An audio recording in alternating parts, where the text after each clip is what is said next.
For the first time since the death of her parents, Emily could say she was happy. Being the bride of a successful businessman turned out to be a very good thing, but since she was a wealthy heiress, it wasn't about the money. Emily simply loved Kevin and dreamed of marrying him. There were no barriers to marriage. Emily's father, Alexander Brown, died in a plane crash 2 years ago, and terminally ill mother, Irina Brown, and even earlier. It so happened that she had no other relatives left. Therefore, the girl often thought about how great it would be to meet a good man and create a family with him. Only that's where to find him. Emily was a slender, attractive blonde with a gentle blush, with huge blue eyes and incredibly attractive, plump lips, reminiscent of ripe strawberries. It seemed easy to find a groom with such beauty. But Emily wanted to love her, not the company and the 2-story house she got from her parents. Unfortunately, these guys literally attacked the rich heiress, and she completely lost faith in men. And now, finally, Emily smiled luck in the form of a handsome and generally pleasant guy. That afternoon, she stopped in for a bite to eat at her favorite cafe, and ordering a coffee and a piece of red velvet cake, took a seat by the window as usual. "You're not busy," heard Emily in a beautiful baritone. The girl slowly looked up and saw a tall brunette of athletic build. "The cafe is half empty," Emily shrugged. "Yeah, sure," the stranger nodded and smiled disarmingly. "It's just that this is my favorite place. I apologize if I bothered you." "Go ahead and sit down," Emily replied, obeying a sudden impulse, and smiled involuntarily. "May I rejoice the boy?" "You can," Emily confirmed with a smile, and the brunette headed for the counter. "Ice cream for the prettiest girl," he announced when he returned. "By the way, my name is Kevin. What's yours?" "And I'm Emily." That's a beautiful name. And the owner of it is beautiful under the delicious ice cream, sprinkled with creamy caramel syrup. The young people talked and immediately felt a mutual sympathy. In half an hour, Emily felt as if she and Kevin had known each other for years. How else to explain that the new acquaintance seemed to guess all her thoughts and understood from half a word? And then there was more. It turned out that they liked the same movies and books. "Have I found my soulmate?" thought Emily. That's the kind of guy we could do something with. The girl was suddenly ashamed of her thoughts. Kevin was in his mid-20s or early 30s, dressed in brand-name clothes. And when he first approached, Emily had time to look at the keys to the Lexus. If he wasn't married, he must have a girlfriend. It's the kind of guy they pick up, young Emily thought. Kevin was staring at her, and from the look on his face, he clearly wanted to say something, but he was trying to gather his wits. "Yeah," she smiled. "I wouldn't be intrusive if I asked you out to, say, a movie." "Why not?" And yes, after the movie there was a restaurant and a walk through the night city, and so began their romance. And soon Emily realized that she would like to connect her life with this very man. But would Kevin want that? "You know what, babe? I dreamed about church today, and you're all in white, so beautiful. It's breathtaking," he once said. "Kevin, I think you and I could have a beautiful family." "Is that a suggestion?" asked Emily, a little embarrassed. "Well, let's just say it's foreplay," Kevin smiled. "For now, I have some things to take care of, and you and I will celebrate our engagement." Things were looking up for the wedding. In 2 months, the young people had never once quarreled. Day by day, Emily became more and more convinced that their taste coincided in everything. Everything they touched was idyllic. There was only one problem with Kevin and Emily's relationship. And was it a problem? Kevin was already married, and Emily found out about it by accident. After seeing her fiancé off one day, she noticed a passport on the hallway floor. Probably dropped from the bag, decided the girl, and purely machine looked into the document. And when Emily, having opened the 14th page, saw the stamp, she felt sick. What does that mean? Kevin is married, she thought in amazement. Then why all this talk about getting married? Emily spent the rest of the evening in a state of prostration, desperately thinking, why is she so unlucky? For once she'd met a decent, well-off young man, and he was married. That's why Kevin had talked about getting married, but hadn't done anything about it. After some thought, Emily decided not to jump to conclusions. The morning would be wiser in the evening. "Well, since we're getting married, you have a right to know everything about me," Kevin said, and she breathed a sigh of relief. I really was married. There was renewed doubt in the girl's soul. After all, there was no dissolution of marriage stamp, but in the case of the death of one of the spouses, it is not put there. Your wife is dead. I'm sorry, I didn't know. A thing of the past, Kevin nodded. Lisa drowned. It happened a year ago. Drank a lot. I did everything I could. Went to rehab and held on. 0 results. She would hold on for a month at the most. Then she'd break down, and there was no stopping her. And one day she went in the water drunk as a skunk. Emily didn't know what to say. Condolence? It was a year ago. And if they'd met, Kevin had found the strength to move on and was trying to be happy again. Should she say she's sorry? Was she? Emily was not familiar with her lover's ex-wife, so she could not truly regret her passing. It was a pity, of course, that a young woman had gone, but that was all. Anyway, Emily's heart was relieved. She was well aware that things happened in life. She decided not to dwell on it. The important thing was that Kevin hadn't lied to her. Though there was talk of marriage, it was becoming less and less frequent. Emily decided not to rush things. Then one day she received a letter. After her father's death, Emily became the owner of a solid food company. Despite the entreaties of those who wanted to get cheaply promoted firm, Emily did not agree to sell. Brown's heiress, not without the help of his deputy and lawyer, quite quickly got into the affairs of the firm and began to manage, to the great annoyance of the skeptics who claimed that the girl would ruin the firm. Emily turned out to be an excellent manager, and no wonder. Not only did she inherit her father's business acumen, but she also had a degree in economics, and not just anywhere, but in Germany. The firm hasn't lost a single partner. In fact, it gained new ones, and that was entirely Emily's fault, so the letters were not new to her. Probably another commercial offer the young businesswoman thought with satisfaction, but this was not it. Lisa Smith, Emily muttered aloud. Lisa Smith, the last name and first name seemed vaguely familiar to her. And then it hit Emily. Kevin's last name was Smith, his wife's name was Lisa, yeah, but she was dead. Then how could that be? Coincidence? From the outside, it looked like an unintelligent prank. Come on, who needs it? Emily retorted. At the same time, the question came up, should she tell her fiancé about the mysterious message? After a moment's thought, she decided to refrain for the time being. He might get upset. But she didn't want to keep silent either. Deciding that it would be a good idea to get to the bottom of this, Emily set to work, but she couldn't think of anything else to do. Allegedly, her late wife had addressed her with a single phrase, "Watch out," not another word. It wasn't clear who or what she was supposed to be watching out for. Emily looked at her watch. There were 2.5 hours left until the end of the workday. No meetings with vendors or partners were scheduled, so she might as well leave. "I'm leaving," she told the secretary and left the office. "Goodbye, Emily Alexandrovna." "Goodbye," she nodded absent-mindedly. Emily got into her trusty Infinity and wondered where to begin her investigation. The heiress of the grocery company suddenly imagined herself the protagonist of a detective series, and it must be said, she liked the feeling. "And if I do not change my occupation," she jokingly thought to herself. The positive attitude made Emily think she should start with the cemetery. She had no idea what she'd find there, but something told her it wouldn't be a wasted trip, and so it was. Emily knew where her predecessor was buried. She'd taken Kevin there a week ago. "I want to order a monument for her, and I need to figure out the dimensions." The groom explained the purpose of his visit to the cemetery. Once there, Emily walked briskly to Lisa's grave. Nothing horrible was found there.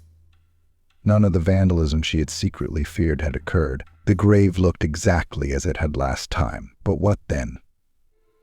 Emily wondered. And then she answered her own question. It looked like someone had been playing a stupid prank, and she fell for it. She was playing detective. Emily heard the laughter. "No, it's not a prank," she said. Turning around, Emily saw a young man of short stature. A gravedigger, she guessed, and asked in surprise, "How do you know me?" "I know the cemetery attendant," replied evasively. "That is, not exactly. It's just that I've been told you might come." "And that's who told you?" Emily was completely confused. "You know what? Let's go to my place," the man suggested and muttered, There's not many ears that can hear us. She was suddenly afraid. God, what have I gotten myself into, she thought with horror. Lisa Smith's grave is empty, the gravedigger began without preface. She's not there. She's alive. Alive, he nodded and told Emily a macabre story. A year ago, Tom, that was the name of the employee of this mournful place, heard a heart-rending scream, and looking around the cemetery, he found no one and thought, am I hallucinating? Tom went to his gatehouse, but the scream came again. Then he realized the sound was coming from underground. It makes my hair stand on end, the gravedigger shuddered. Tom dug up the grave. Luckily, the woman was alive. He picked the poor thing up in his arms, and just in time, Lisa fainted. About an hour later, she came to herself, Tom recalled, and then she told him that she had been buried alive. Who whispered Emily, praying to God that her terrible guess was wrong. But alas, the husband, the gravedigger, replied. Lisa begged Tom to shelter her. It's a frightful man, she whispered. I am afraid. Hide me, I beg you. And where is she now? Emily inquired. I brought Lisa to my place that day, and then we fell in love, married. We're expecting a baby, and everything would be fine. But Lisa is afraid of her ex-husband. We did some research and found out that Kevin Smith has a reputation as a black widower. He eliminates brides and then embezzles their assets. More like Bluebeard, Emily said in a shaky voice. It wasn't until a moment later that she realized she was shivering a fine tremor. Yes, I am, Tom nodded. But hasn't anyone reported him? The stunned girl asked. No, the gravedigger shook his head. They're afraid. That Smith fellow has powerful patrons. That's why Lisa has been hiding from him for a year. And recently she happened to see you two together in town and decided to warn you. But how did she get my address? Emily felt like she was having a bad dream. In the age of social media, it's not that hard, Tom hummed. That Smith guy's profile is closed, but luckily he never deleted Lisa from his friends. Apparently he wants to show he honors his late spouse's memory. Lisa turned on stealth mode. She used it to find you, and then it was a matter of technique. So the letter came to the email. The businessman's heiress frowned. She didn't want to believe her fiancé had turned out to be such a scumbag. You know, Emily, the gravedigger smiled, looking out the window. You're about to hear it all firsthand. The appearance of the young pregnant woman in the gatehouse dashed all her hopes that she was dreaming, albeit a creepy dream nonetheless. So your page has an email address on it, Lisa explained with a smile. I signed with my first name, and the expectation that you know them. The hope, of course, is 50-50. But what the hell is not to joke about? At any rate, I knew the name of the unfortunate one Kevin had before me. Emily remembered that not too long ago she'd converted her profile into a business account and posted an email address for potential clients. Well, that had served her well. However, something was bugging Emily. But how come you were buried alive, she wondered. To be honest, young Mrs. Brown didn't much believe the gravedigger and his wife. Had the young, healthy woman failed to defend herself? And who knows what the two men were up to? He drugged me with some kind of drugs. Then he took me to the river and threw me down, Lisa said. I was swept ashore by the current. Yes, there was no autopsy, the young woman confirmed. Kevin enlisted his powerful patrons to ensure that there was no autopsy. Lisa was buried promptly. But apparently she was born under a lucky star. Already in the grave, the young woman came to her senses. Terrible, exclaimed Emily. She was now absolutely certain that Lisa Smith's grave was indeed empty. What to do with the groom now? Turn him in to the police. Where was the evidence against him? You should have gone to the police in the first place, she sighed. You can't prove anything now. I wouldn't be so sure of that, Lisa objected. You can prove anything if you want to. I have an idea. What kind of idea? Emily wondered, feeling the thrill of the hunt. Put up a hidden camera and watch Kevin. What will he do next? I think there's going to be a puncture sooner or later. The grocery company owner thought about it and decided Lisa's idea would most likely work well. I'll do it. They agreed to keep in touch, and Emily rolled into town. At first there was nothing on the tape, and young Mrs. Brown even felt something like disappointment. It had been a busy day. Emily was disastrously busy, and when the day was over, she had a quick call with Lisa when she got home. She collapsed into bed and fell asleep instantly. The next day, when she had a spare moment at work, Emily decided to watch the tape. When she saw Kevin on the screen, she held her breath and suddenly noticed that her fiancé had slipped something into the carafe in which Emily poured homemade lemonade. Rewinding to last night's tape, she found Kevin doing the same thing and nearly sobbed. "How could I have been so thoughtless?" Emily scolded herself. "I could really go to the other side of the world like that." When she returned from work, she immediately poured out the contents of the decanter and rinsed it thoroughly. Emily suddenly remembered yesterday's lethargy. She was already exhausted at work, and then she had refreshed herself with her favorite drink. So it was no wonder Emily hadn't even had the energy to wash herself. She assumed that Kevin was giving her sleeping pills, and from that day on she tried to replace the contents of the carafe. Emily was careful not to let Kevin put sleeping pills in her drinks, but one day she miscalculated. Emily had no idea that Kevin had noticed her pouring the sleeping pills out of the carafe. The girl passed out. Well, it's about time, Kevin thought, and proceeded with another body removal operation. He decided to wrap the bride in a rug, take her to the woods, and bury her. Kevin remembered that both rugs were in the closet. The woods were half an hour away.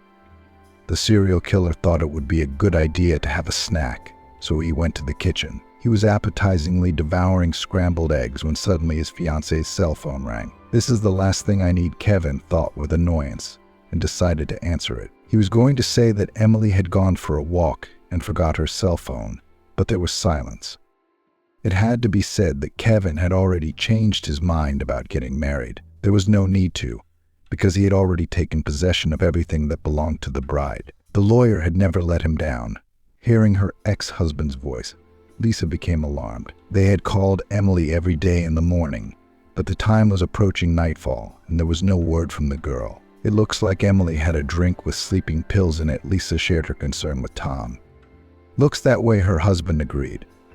"Well, we should call the police." The cops arrived just in time as Adamson, panting, was pulling a heavy rug out of the pantry. The pantry was a small outbuilding adjacent to the mansion, so it was impossible to get into the house undetected. Adamson Kevin, a burly big man with a bushy mustache, asked. The criminal was confused, but managed to pull himself together.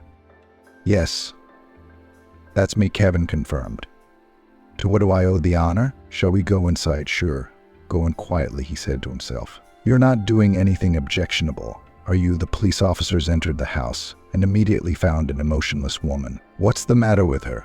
asked another policeman, a short, thin man. "So she's dead," Adamson muttered confusedly, realizing the situation was getting out of hand. "How did they get here?" he puzzled. The mustachioed big man walked over to Emily, felt for her pulse, and immediately refuted Kevin's words. "Alive, but unconscious," he said. "Adamson's calling an ambulance." "She's alive," Adamson said, "and they're going to save her." "They will?" "Really?" The second officer nodded, much to your regret. "Why, unfortunately?" "You know best." He grinned, squinted his eyes, and asked, "If you thought the woman was dead, why didn't you tell us and call an ambulance?" "Well, I was about to," Kevin mumbled.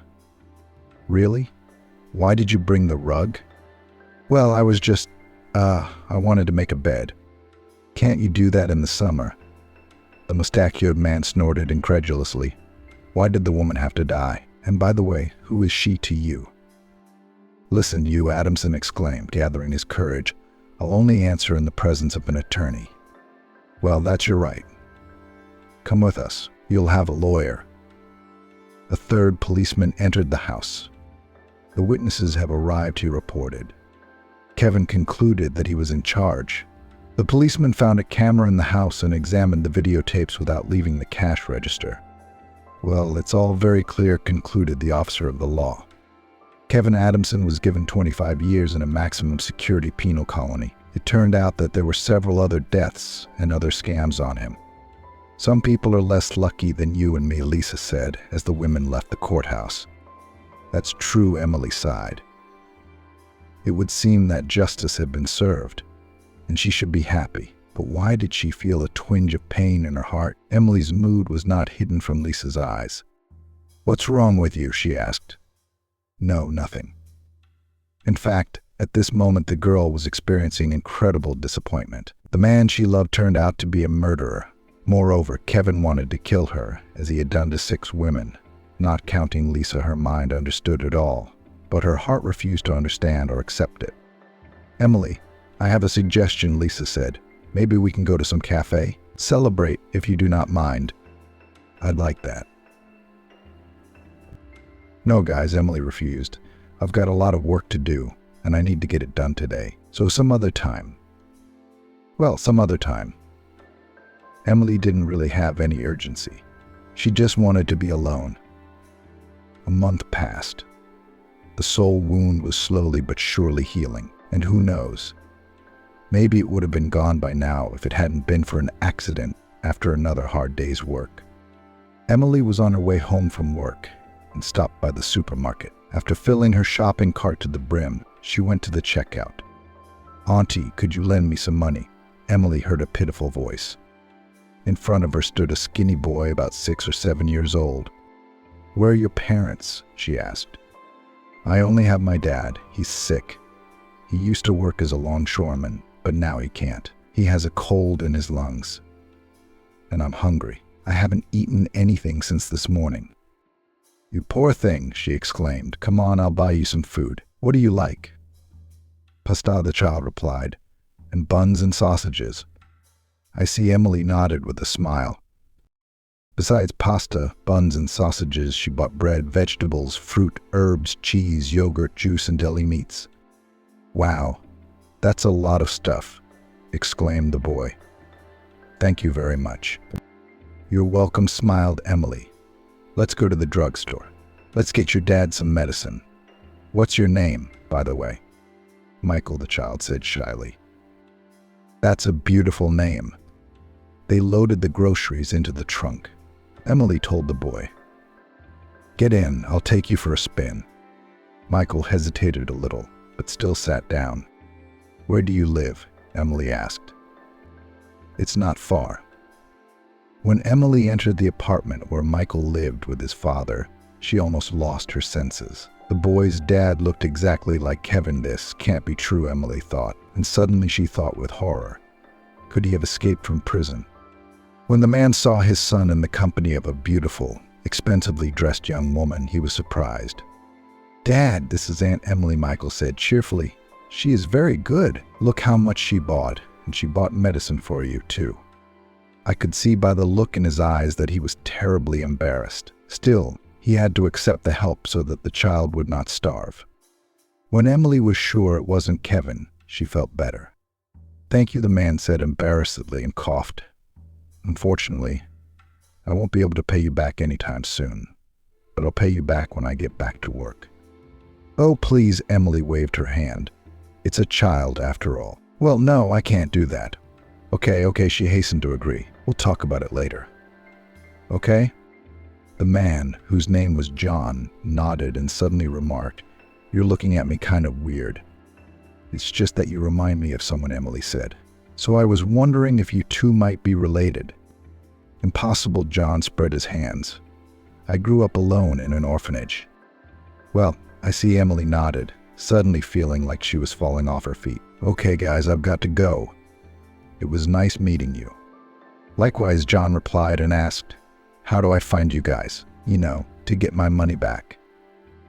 What a sensitive guy, Emily thought, and handed him her business card and walked out of the apartment. On the way home, she thought about how many coincidences there were in life after all. Emily was sure that John was probably related to the man who had somehow been separated from his family. She suddenly realized she was dying to solve this mystery and decided to keep them in her sights. But that wasn't the only reason. At first, Emily had been afraid to admit it, even to herself. But the truth was obvious. Emily still loved Kevin, so why not turn her attention to a supposed twin brother? After all, consider the same man, as it turned out, the one and not the other. Despite the striking resemblance, John turned out to be the exact opposite of his convicted brother. He kept saying that he would pay Emily back for the groceries, while Kevin wanted to rip her off. She spent the next day thinking of an excuse to show up at their apartment, but she couldn't come up with anything. And when she stopped by the same supermarket after work, she saw Michael there again. "Well, hello there," she said cheerfully. "Hello," smiled the boy. "Are you coming to see us again?" "Why?" she asked, thinking happily. There's an excuse. And so she began to enter their apartment. Emily wondered where John's wife had gone, but she didn't ask. What if she was an alcoholic or worse? A drug addict with no parental rights? She remembered Kevin's story about his wife and grinned wryly. By the way, I should call Lisa. Emily had invited Alexander Richtov, the best doctor in town, to see John, and he'd recommended he go to the hospital. "Is that necessary?" the sick man asked. "You see, I have a son." "At any rate, it is desirable," replied the doctor, and looking at Emily, he asked, "Isn't your spouse going to take care of the baby?" "My spouse?" John stopped talking and nodded. "That's clear. The wife is a businesswoman, no time for a child. Oh, those modern young families." When Emily realized the doctor had mistaken them for husband and wife, she barely contained her laughter. As for John, he blushed to the roots of his hair, though perhaps it was the hot tea he'd just drunk. "You misunderstand," the patient said. "We're not husband and wife. I'm raising my son alone. My wife died in childbirth." Emily shamed herself at the thought of her alcoholic wife and hastened to assure him that she would take care of Michael. "We'll go to my place," she told the boy, "to a big, big house with a pool." "Really?" Michael asked excitedly, and his eyes sparkled. "Really?" Emily smiled. "Do you really live here?" exclaimed the boy as they pulled up to the mansion. "Yes," just the young woman replied. "And since we're here, I guess we do." "I've only seen houses like this in movies," the child said simply. "Are you hungry?" Emily inquired. "I am," Michael replied like an adult. "Am I going to swim in the pool?" "Lunch first, then swimming." "As much as your heart desires," she smiled.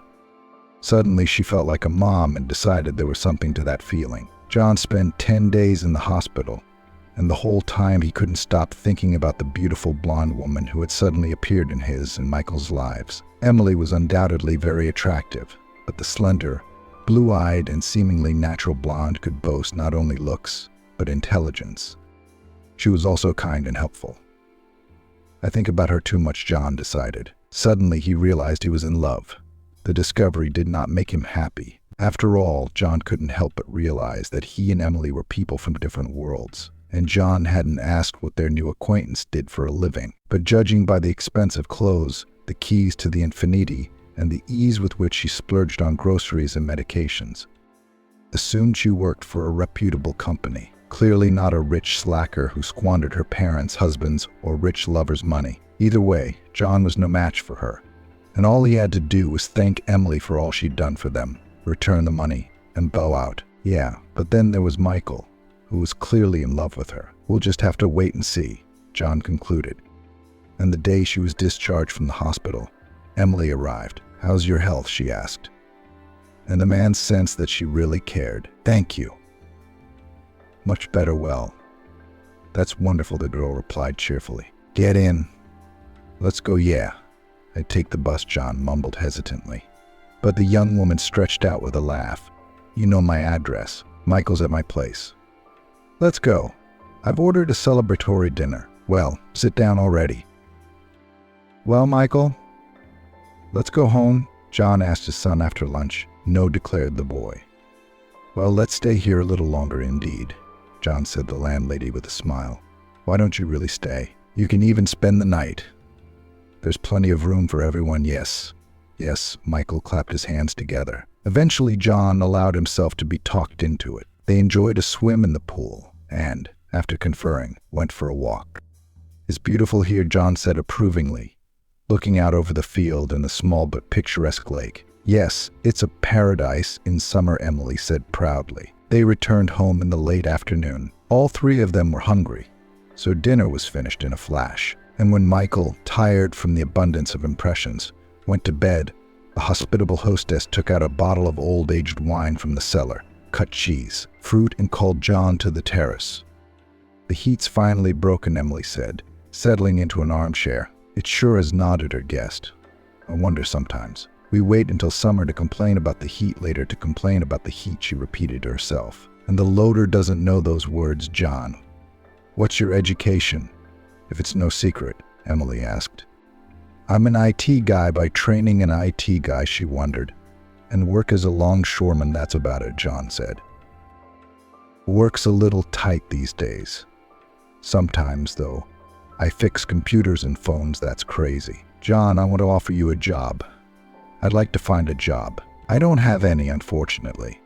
But managers make good money too. Your place is where? He asked, perplexed. Didn't I tell you? I'm the director of the Smack Food Company. Have you heard of it? Well, yes. As a matter of fact, John nodded, remembering how Emily had given him her business card on the first day they met.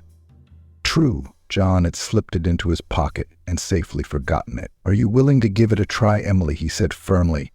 I really am eternally grateful to you for everything, but I can't accept handouts. So what handouts? Exclaimed the businesswoman.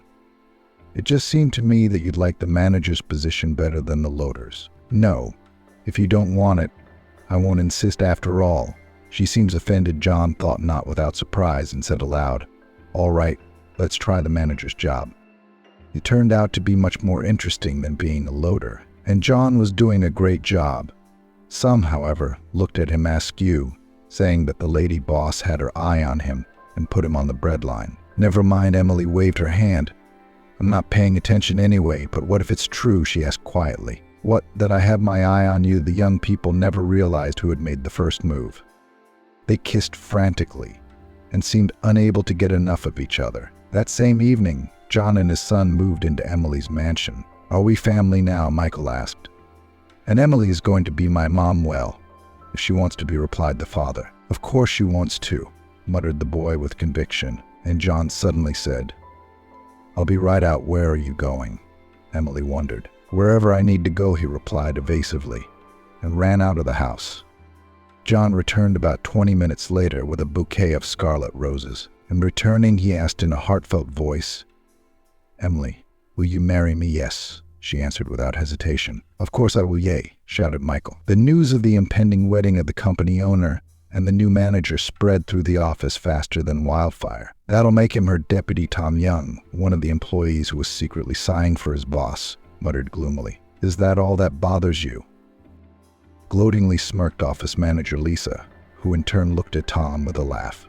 Such were the passions simmering in the office, and the lovers just enjoyed happiness. Together they raised Michael and looked forward to the wedding, which was scheduled in 2 months. If something had overshadowed Emily's happiness, it is that she never decided to tell her lover about Kevin. On the one hand, there was nothing terrible about it. There were few coincidences in life.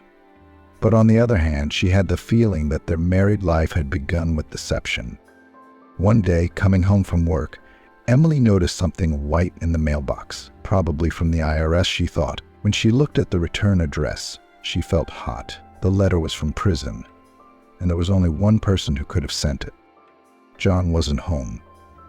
He'd gone to pick up Michael from the preschool swim class, so Emily was alone. She sat down on the living room couch and hurriedly printed out the message. Here's admire what you've done.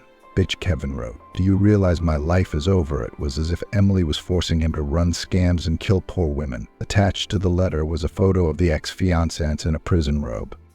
Trim bald, with a cocky grin. He looked so repulsive that Emily felt nauseous. Footsteps sounded in the hallway. She barely had time to hide the letter behind the couch cushions. Is something wrong? John asked, noticing the look on his fiancé's face. No, she shrugged. Everything's fine. As the evening wore on, Emily forgot all about the letter. The next day was a day off. They wanted to get a good night's sleep. It had been a long week. Michael, on the other hand, got up early and went to the living room to watch TV. The boy decided to make himself comfortable and put one of the sofa cushions under his head. Underneath it was an envelope.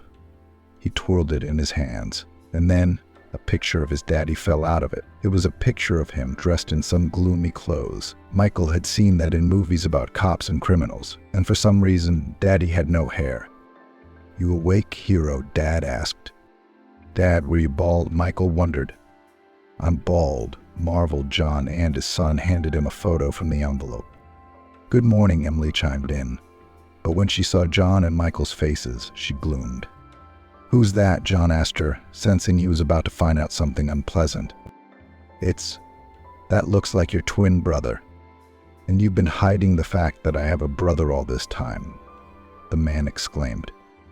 "I wanted to say, I really did," Emily mumbled. But for some reason you didn't," John huffed. "Somehow. Yeah, if I told you why.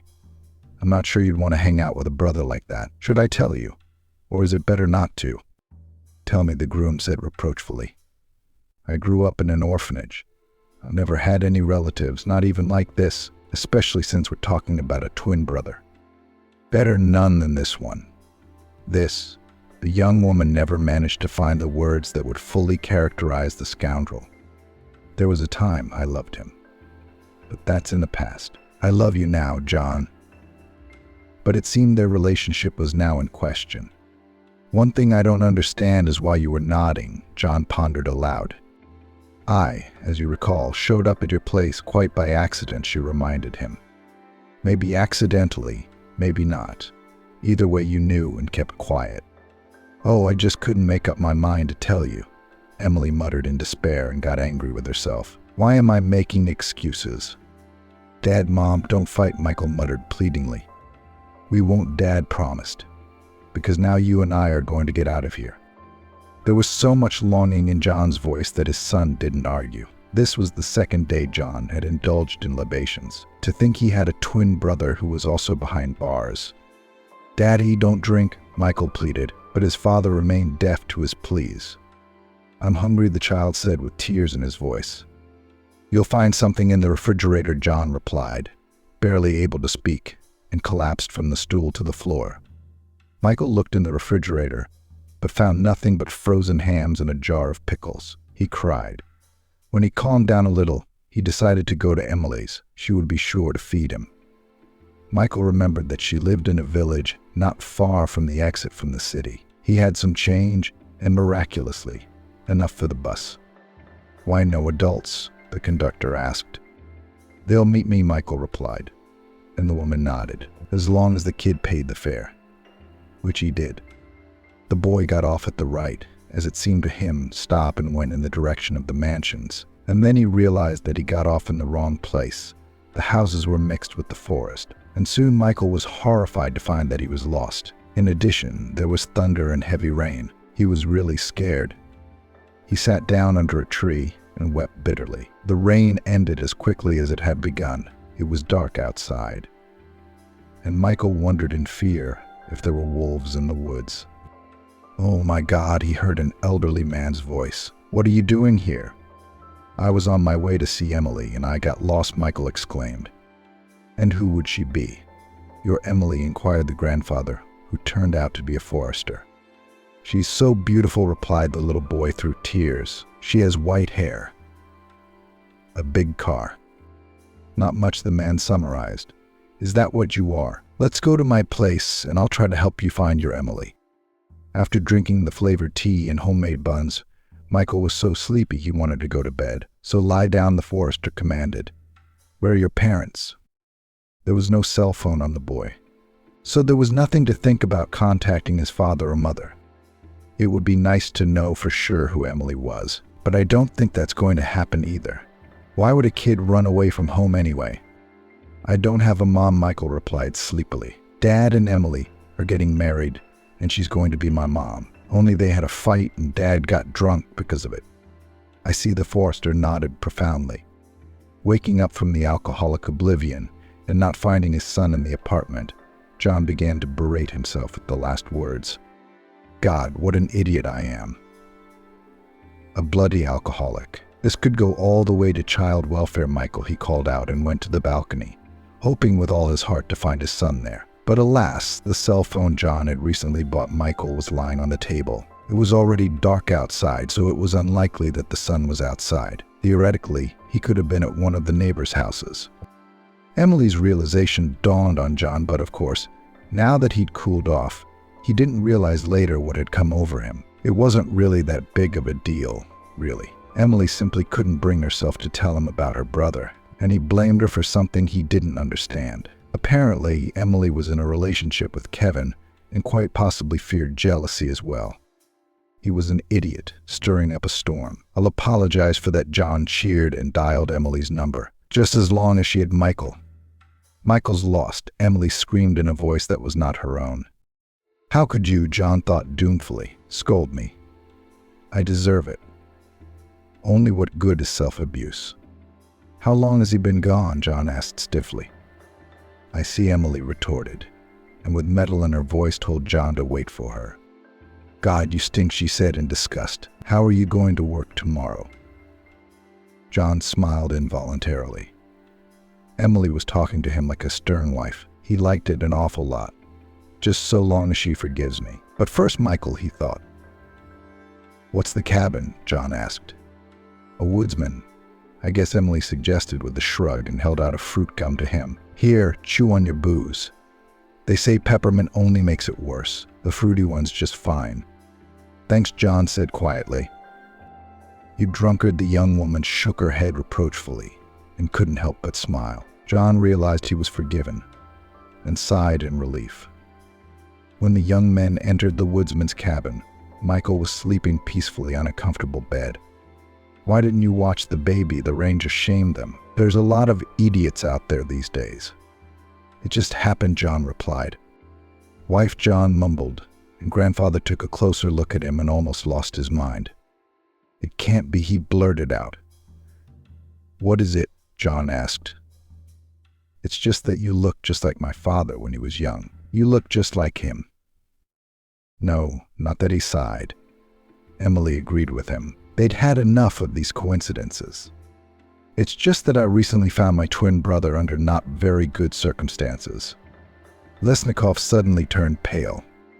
Oh God, exclaimed the elderly man, and the lovers literally felt with their skin that another secret was about to be revealed. But this time everything must be all right. A twin brother, you say? Guys, how about some tea? We haven't had any of that incredibly delicious currant drink.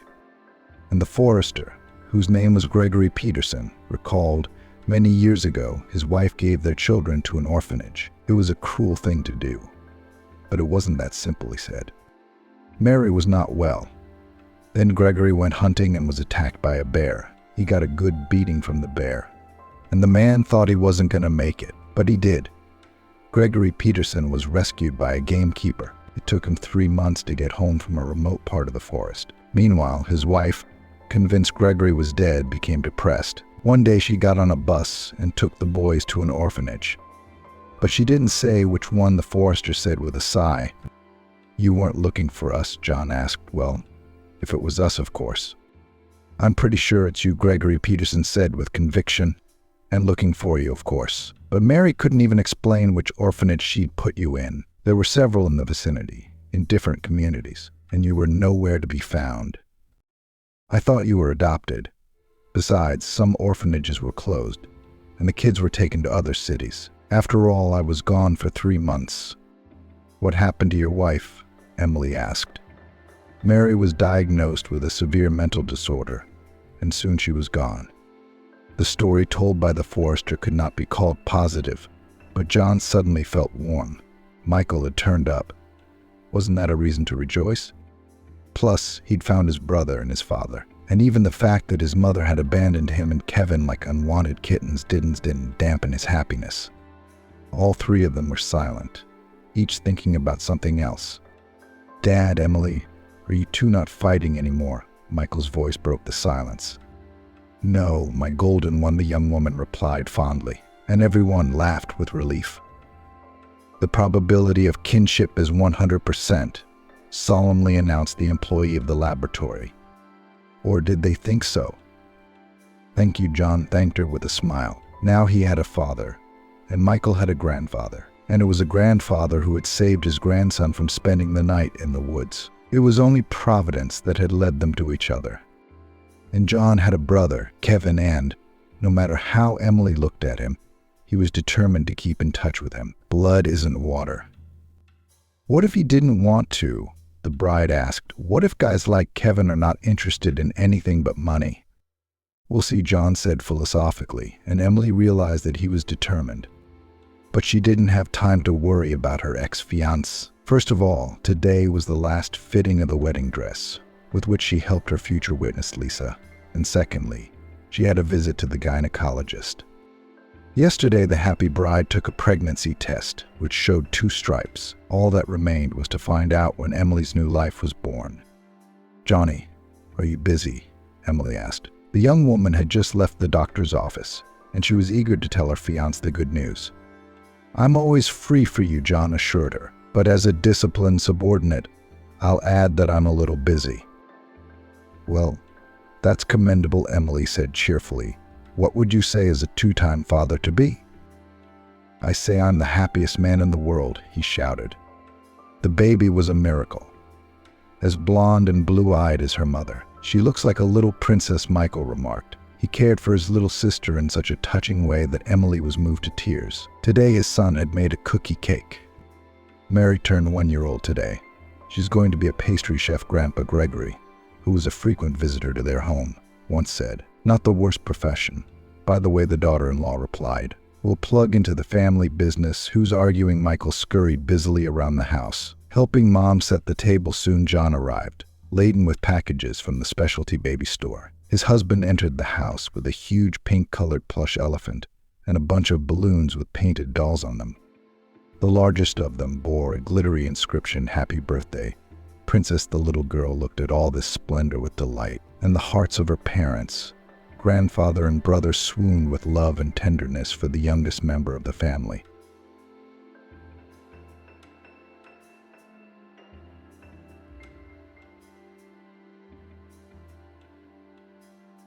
Helene reluctantly wandered home because she had been caring for her fading mother-in-law for a year and barely overheard.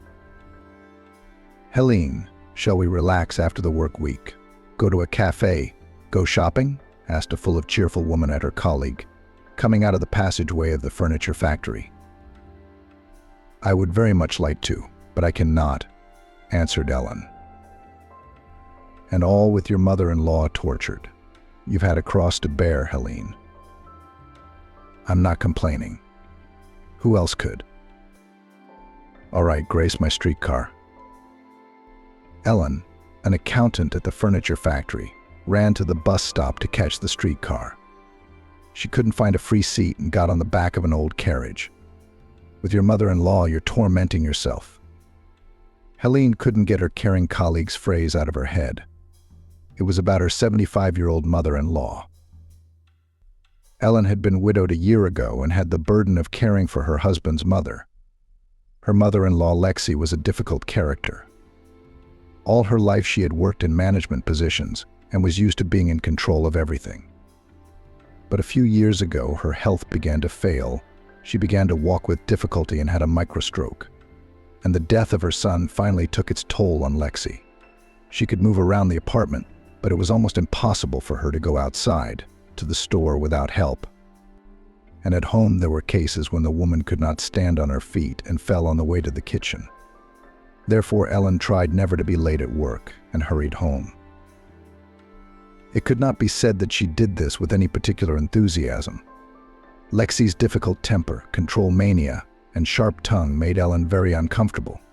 The older woman always knew best where things were, where Ellen needed to go, and what time to be home. Ellen felt like she was trapped in a tower with a dragon, and there was no telling when she would be able to get out. There were days when she just didn't want to go back to her mother-in-law's house. She could hardly contain her irritation and anger, lest she lash out at the sick woman. But Ellen realized that Lexi had no one left but her, and that taking care of her was the best memory of her husband. Ellen wasn't particularly cheerful this day either. She realized that now she was going to have to go through the routine of reporting on the previous day and listening to Lexi's instructions. When she got home, Ellen opened the front door, walked into the hallway, and heard her mother-in-law talking to someone on the phone. "You wouldn't believe how lucky everything turned out," Lexi said excitedly. That was the tone of voice she would use with her longtime friend Annie. Ellen didn't go into the room and decided to wait for the conversation to end. Close. "Now I'll sell the apartment successfully and live out my last days with dignity. And my sister-in-law is free from the case. Signed the contracts today. I have all the documents in hand." At this point, Helen shuddered, alarmed, and began to listen even more attentively. What black realtors? You don't understand anything. Everything is legal, I tell you. Do not come to me. Stay at your place." Lexi was raising her voice more and more. They sometimes fought with her friend, but Ellen had never heard her mother-in-law talk like that before. Annie could use a harsh word, too. She worked in the legal department of the same company Lexi ran. Annie was retired now, but still interested in legal news, always warning her friend against new dubious schemes. Ellen heard her mother-in-law hang up the phone and walked into the room. "Good evening, Lexi." She said a quiet hello. "Ellen, hi. Listen, come here." The mother-in-law sat in her favorite chair, holding out some papers to Ellen. "Read it. What is it?" Helene asked, perplexed. "This is our happiness." Helene took the papers in her hands. On one of them was written a deed of gift. Ellen shuddered and continued reading. "I, Kaylin Lexi, being of sound mind and sober mind, donate the apartment, which belongs to me by right of ownership, to the organization." Ellen couldn't read any further. Eyes wide open, she looked at her mother-in-law. "What are you doing?" "Well, and you too, or what? Sit down." "I'll tell you everything," Lexi began. "A young man and a girl came to see me this afternoon. They represented some kind of social organization, which is engaged in helping the elderly and providing care for them. Anyway, they offered me a deal. I sell them the apartment, and they put me in a boarding house where I'll be cared for around the clock. You understand, Helen, I'm getting weaker as the years go by, and soon you won't be able to handle everything with me. And this way you'll go to live with yourself." "I don't understand." "What's not to understand?"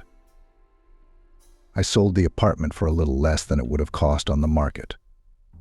For that, I get a place in a boarding house, a private room, a private nurse, and a view of the forest. Isn't that wonderful?" "Then why does it say deed of gift?" "Because it's faster. A sale, or whatever it's called, takes a long time to process. It's a lot of paperwork. This is just one signature, and that's it. But don't worry, it's all taken care of. Here, I took a receipt from them, where they agreed to pay me $3 million. Lexi held out another piece of paper to Ellen. Ellen looked at it. It was a handwritten receipt. "You know," Ellen started hesitantly, "I'm not a lawyer, but I don't think receipts are issued in these cases." "Do you understand much?" The mother-in-law raised her voice again, now at Helene. "What, you wanted this apartment for yourself so badly?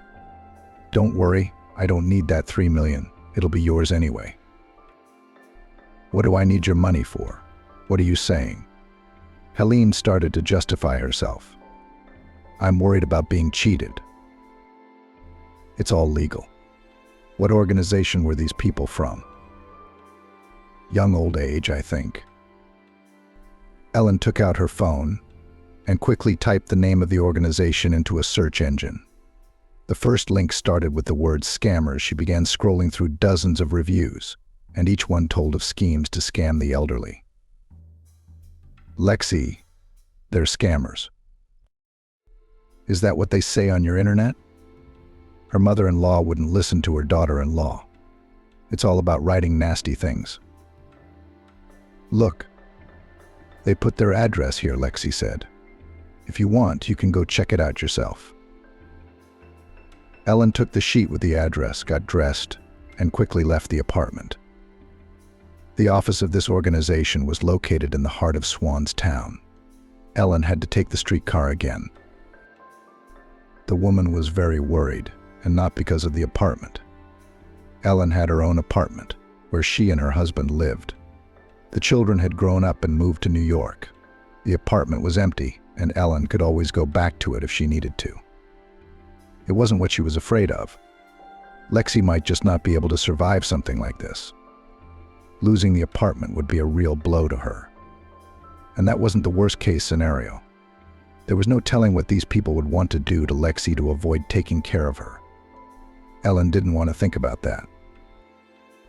Yes, her mother-in-law wasn't the easiest person to deal with, and her daughter-in-law had suffered a lot because of her. But still a family member. Despite everything, Ellen treated her well. You just realized that everyone's temper is different, she thought. Especially when Ellen and her husband had just started their relationship. Lexi had helped them out a lot. That very empty apartment had been bought by Ellen, not without her involvement. So Ellen was determined to get to the bottom of the situation. Getting to the right address, the woman saw a small business center. Entering, she asked the janitor for the office number and went up to the 3rd floor. It was a shabby building of some factory that had been hastily converted into office space. Reaching the right door, Ellen knocked and went in. "The workday is over," the woman sitting behind the desk said in a nasty voice. She was putting papers in a bag and was clearly leaving. "It says on the door that you work until 7. It's 6:55 p.m. Ellen said sternly. "All right, what do you got there?" "Your company scammed an elderly woman today. My mother-in-law." "Young lady, we're not scamming anyone. It's the law." "No, don't give me that bullshit.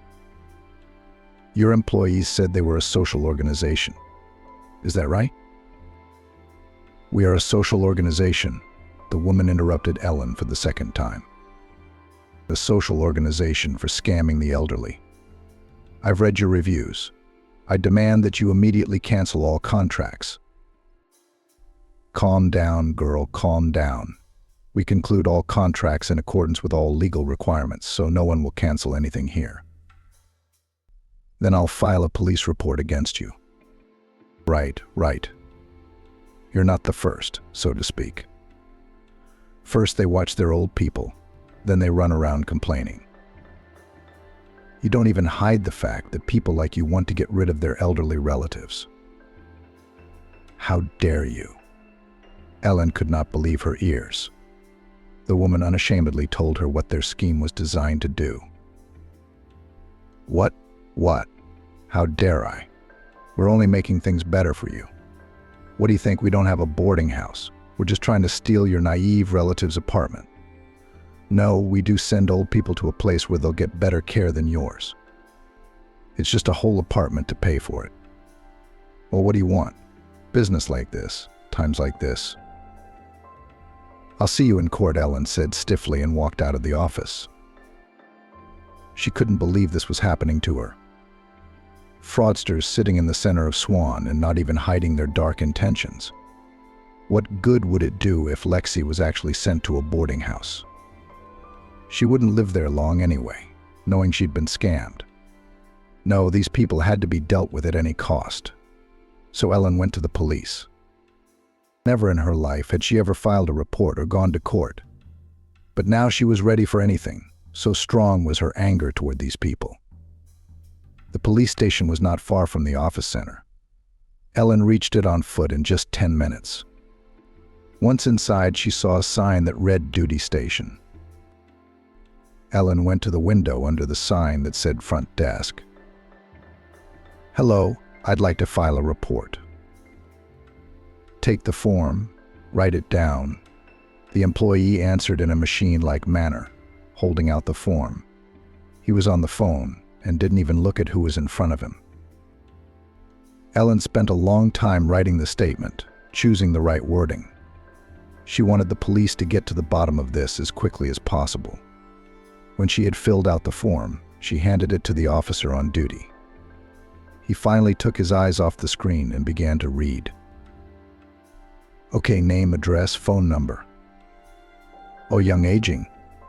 Do you already know something about this organization?" We do.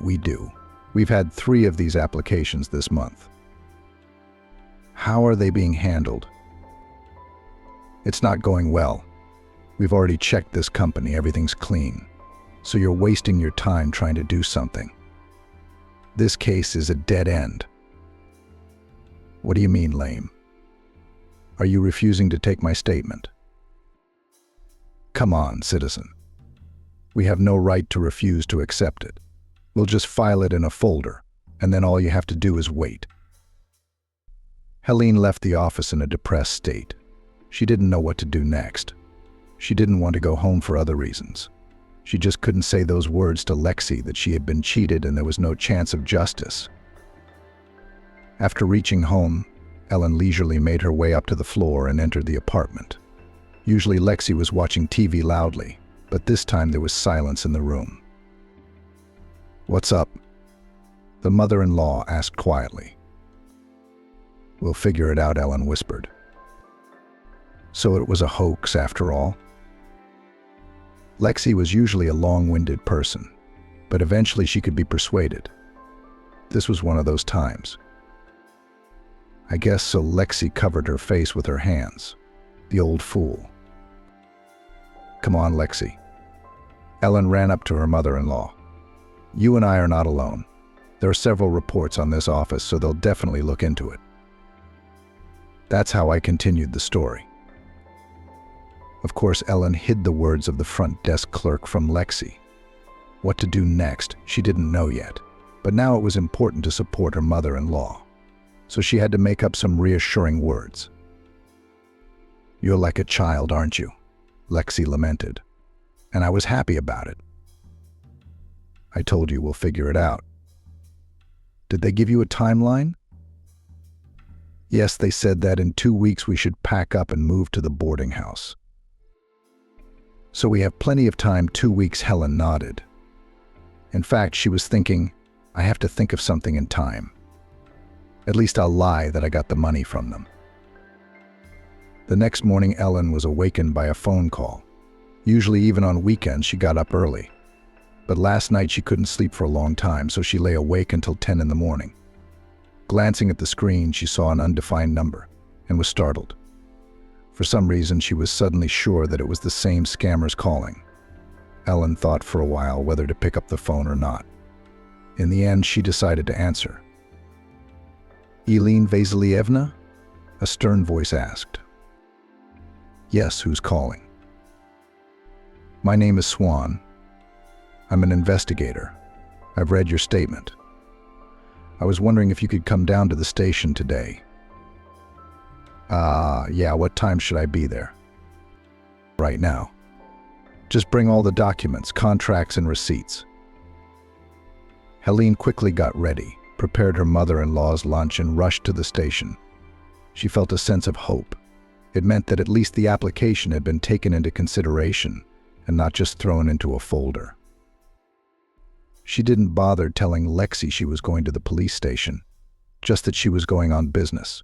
She wanted her mother-in-law to think as little as possible about the situation, even though she realized that was impossible.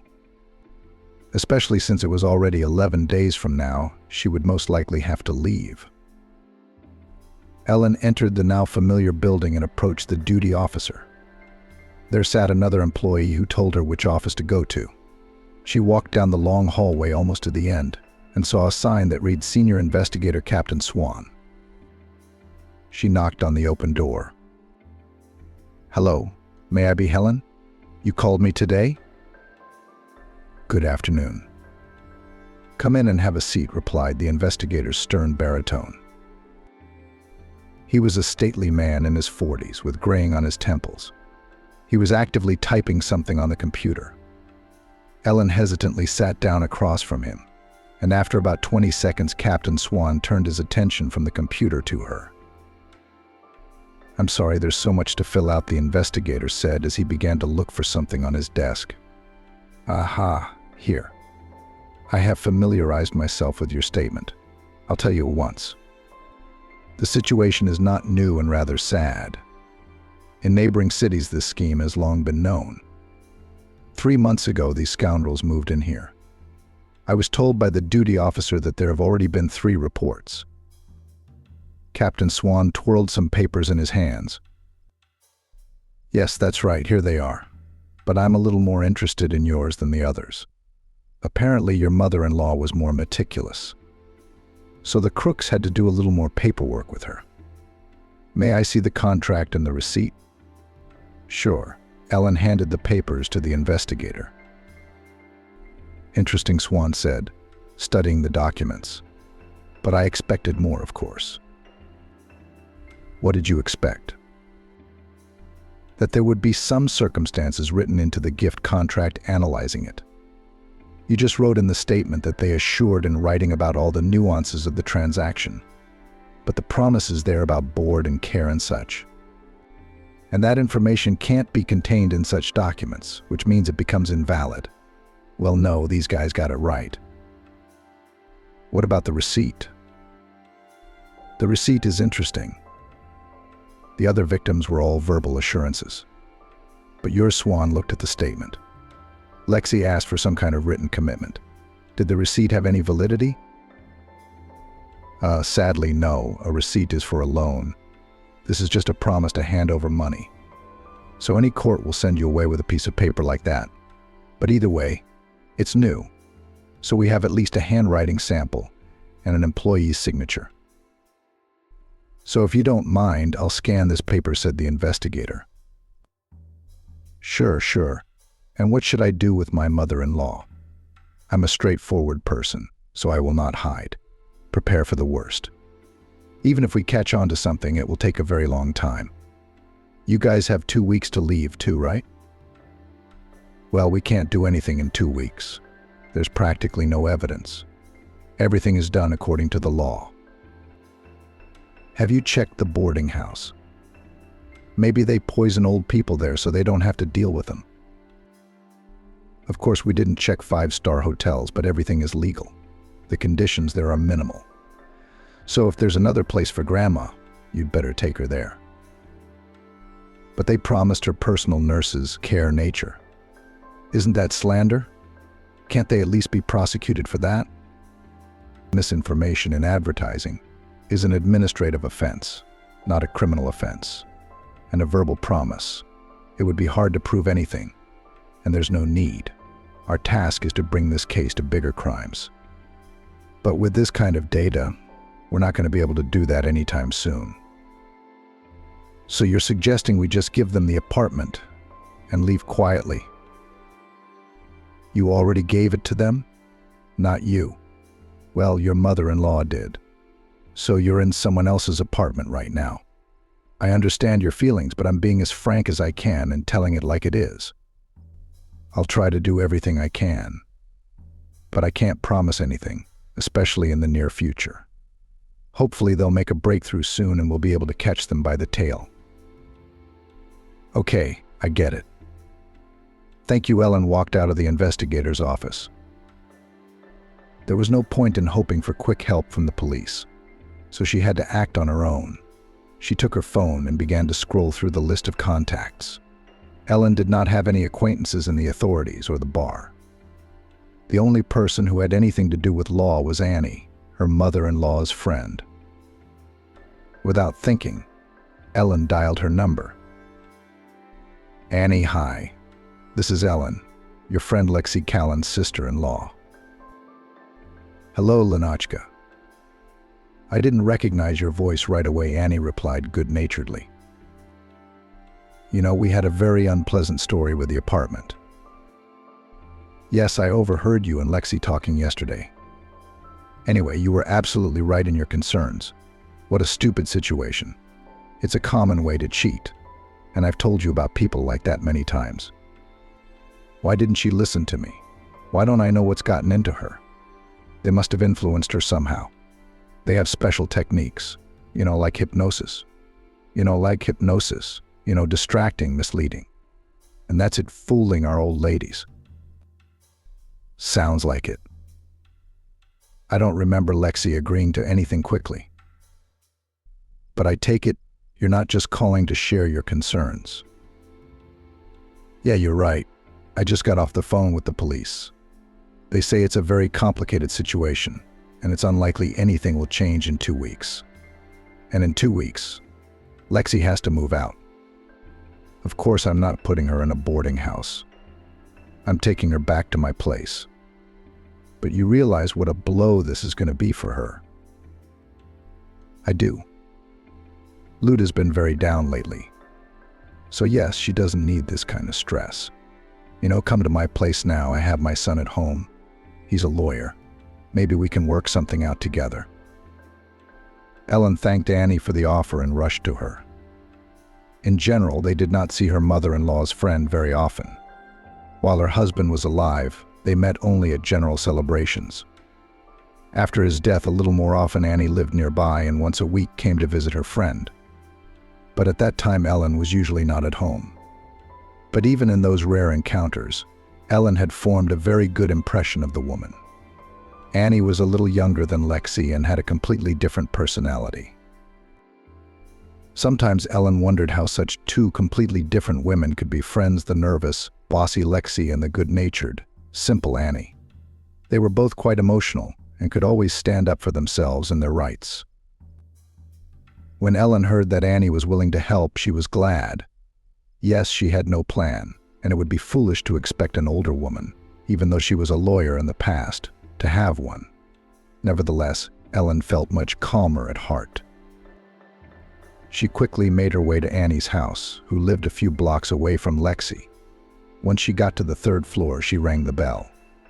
The door was opened by a man in his 40s, wearing a cardigan and white shirt. "Good afternoon. I'm here to see Annie," Ellen said a little shyly. Yes, come in. We're waiting for you." Ellen entered the apartment. "I'm Christian, Annie's son, a lawyer." "Nice to meet you," Helene replied and went into the room. It was furnished in a Soviet-style, luxurious way: a full-wall closet, many sets, a huge crystal chandelier, and 2 wide leather armchairs. Annie sat on one of them. "Sit down, Lenachka." The woman pointed to the neighboring chair. Christian also came into the room and sat down on the chair next to it. "Thank you for seeing me," Ellen said politely. "Of course not. How could you not?" Annie replied cheerfully. "Let's get down to business. Do you still have the papers Lexi signed, or did you give everything to the police?" "No, just copies." "I have everything with me." Ellen pulled a folder out of her bag and handed it to Annie. She handed it to Christian without even looking at the contents. "We have a professional sitting here. Let him sort it out," said the old woman sneeringly. "Actually, I'm not a professional," Christian said, studying the documents. "I'm a criminal lawyer and I don't know much about civil contracts, but everything seems to be in order at first glance. I'll take a picture and send it to a colleague." Sometimes Ellen wondered how such two completely different women could become friends: nervous, bossy Lexi and good-natured, simple Annie. At the same time, they were both quite emotional and could always stand up for themselves and their rights. Hearing that Annie was willing to help, Ellen was overjoyed. Yes, she had no plan, and it would be foolish to expect an older woman, even though she was a lawyer in the past, to have one. Nevertheless, Ellen felt much more at peace. "He specializes in that kind of deal." "And the receipt? Take a look at it, please," Ellen asked. "It's the same." "I can't say anything. I can only give it to a handwriting expert." "But I don't think that would do us any good," said the lawyer. "I've just been thinking," Annie began to say. "Actually, we have 2 ways: civil and criminal. We don't have any leads for the criminal one at first sight. Although if the investigator was interested in this case, it's for a reason. In the civil way, we can demand to challenge this contract, to recognize the deal as invalid." "We can't," Christian interrupted my mom. I was immediately answered by a colleague. "In general, we don't have any clues to go the civil way either. The scheme is known not only to us. These swindlers used to work in a neighboring town. He writes that they were not approached from any side, and sued, and in the pre-trial order tried to solve. All to no avail. Somehow they forced these poor old ladies to sign all the documents, and that's it. But that's all the better," Annie said cheerfully. "Excuse me, why better?" Ellen was puzzled. "And that we have only an option to catch them in a criminal offense. And in the case of a successful resolution of the issue, we will not only be able to return the apartment of your mother-in-law, and also for a long time to put the whole gang. It sounds, of course, tempting, but you said yourself that there are no leads. That's just at first glance, Annie said. We need to find out as much as we can about how they work. I can't believe that someone like Lexi could sign off on everything so calmly, can you? She didn't sign it quietly. Even the investigator said that these social workers usually do without a receipt, a verbal promise Ellen remembered. It's still strange that they managed to calm her down with one single receipt, which has no legal force whatsoever. Christian objected. She didn't know that the receipt was null and void. Ellen objected. My dear, you remember Lexi well, don't you? Is it enforceable? It's not. You can't get away with that. That's true. The lawyer obviously remembered the character of his mother's friend. So I think we need to get them out in the open, Annie concluded. How do we do that? Ellen didn't understand. You have me, Annie, an old, lonely woman exclaimed. She glanced at Christian. Well, almost lonely, the perfect victim for this gang. We've got to get them on me somehow. They're coming after my apartment. So we're going to try to catch them on something. Mom, wait, are you being serious right now? Are you serious? Christian asked. Seriously. If anything, you'll be there for us. But Annie stepped in. Ellen, it's really, really dangerous. Maybe they won't hurt you, but what if they do use some kind of hypnosis and you give them the apartment too? Well, you'll be around to interfere. Christian, I think, can organize everything for a good surveillance.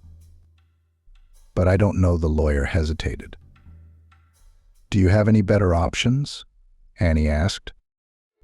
No, Christian shook his head. If it were another woman sitting in your place, I'd be the first to suggest baiting. That's just it. So that's it. I don't want to hear it. It's settled. Why don't we get the police involved? Samantha suggested it. No, they won't help, Christian said. They're so busy, they don't care about our suspicions. Then how are we going to control the situation? What if we just can't intervene in time? We'll install video surveillance in the apartment, the lawyer replied. Do you have any special equipment? No, they only install hidden cameras in soap operas. We work a little simpler. An ordinary cell phone will do as a hidden camera. We'll make a video call. We'll put one cell phone behind the sideboard, for example, so that only the camera sticks out. And from the other phone we'll watch and listen. Simple, legal, and effective. Wow. Helene was surprised by the simplicity of Christian's idea. What did you want? Annie asked. They, the lawyers, are under strict supervision now. You can't make a move, but still. Ellen was worried about her mother-in-law's friend. Why don't I at least call the investigator? He seems to be a smart man, she suggested. No need, Helene, Christian said firmly. You see, they have everything by the book there. Surveillance, warrants, they'll ruin the whole operation. And in general, most likely they'll send us away. Ellen sighed heavily. She'd lived by the rules all her life. She'd never done anything so amateurish. Never had she or anyone around her had any problems with crooks or the police. So the woman felt like she was in a soap opera. Only she had to play one of the main roles, not of her own free will. But let me ask you, how are we going to point them at me? Annie asked. Here in the contract there is an address and phone number. Ellen pointed at one of the papers. Maybe you could call, say that the neighbors found out about them, and you, as a single woman, really need care. That's a great idea, Ellen. Christian, give me that piece of paper. Annie pulled out her cell phone, dialed a number, and waited for a connection. Unavailable. That was odd. Maybe they don't work on Saturdays? Ellen asked. I don't think so. Every client is worth their weight in gold. Such offices should take calls 24 hours a day. It's something else. Maybe I scared them off.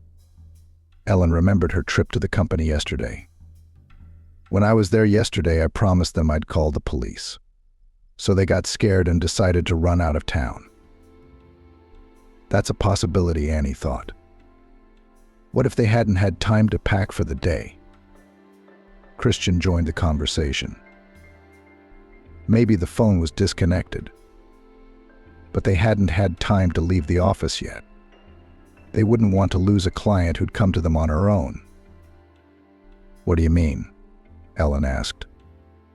I mean that we have to go to them now. Annie didn't let her son answer. All three of them quickly got ready and went down to Christian's car. 15 minutes later, they were already there. There she is. Look, Ellen pointed to a woman with a bag coming out of the office center.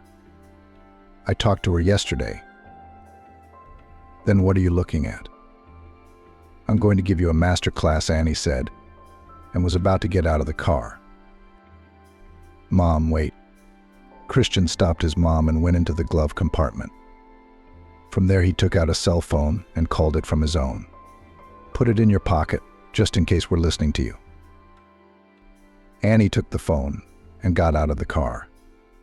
Not many people would have agreed to take such a gamble, and there was no telling what moved her more, the desire to help her friend in trouble or the interest to take part in a dangerous case. Annie quickly caught up with the woman, stood for a moment, took a breath, and called out to her. Excuse me, please, what happened? She asked. The woman turned around. I'm so embarrassed to ask this, Annie said in a pitiful voice. I think I'm lost. I left the house to go to the management company. Anyway, I've gotten really old. Do you have your cell phone with you? Have you called your family? Do you have a phone? What's the use of it? I don't have any relatives. They've moved away and left everything behind, the woman thought. What am I going to do with you? Do you even remember your address? I remember the street, not so much the house. Why are you like this? Let me take you to the street. Maybe you'll remember the area. Oh, my daughter, you're a lifesaver. Thank you. Wait, I haven't done anything yet. What street is there, Mayakovsky? We'll be there in no time. The woman took Annie under her arm. Come on, my car is not far away. Helene and Christian watched everything from the car. What are we going to do? Ellen was worried. Let's drive carefully behind them, Christian said, changed gears and carefully drove off.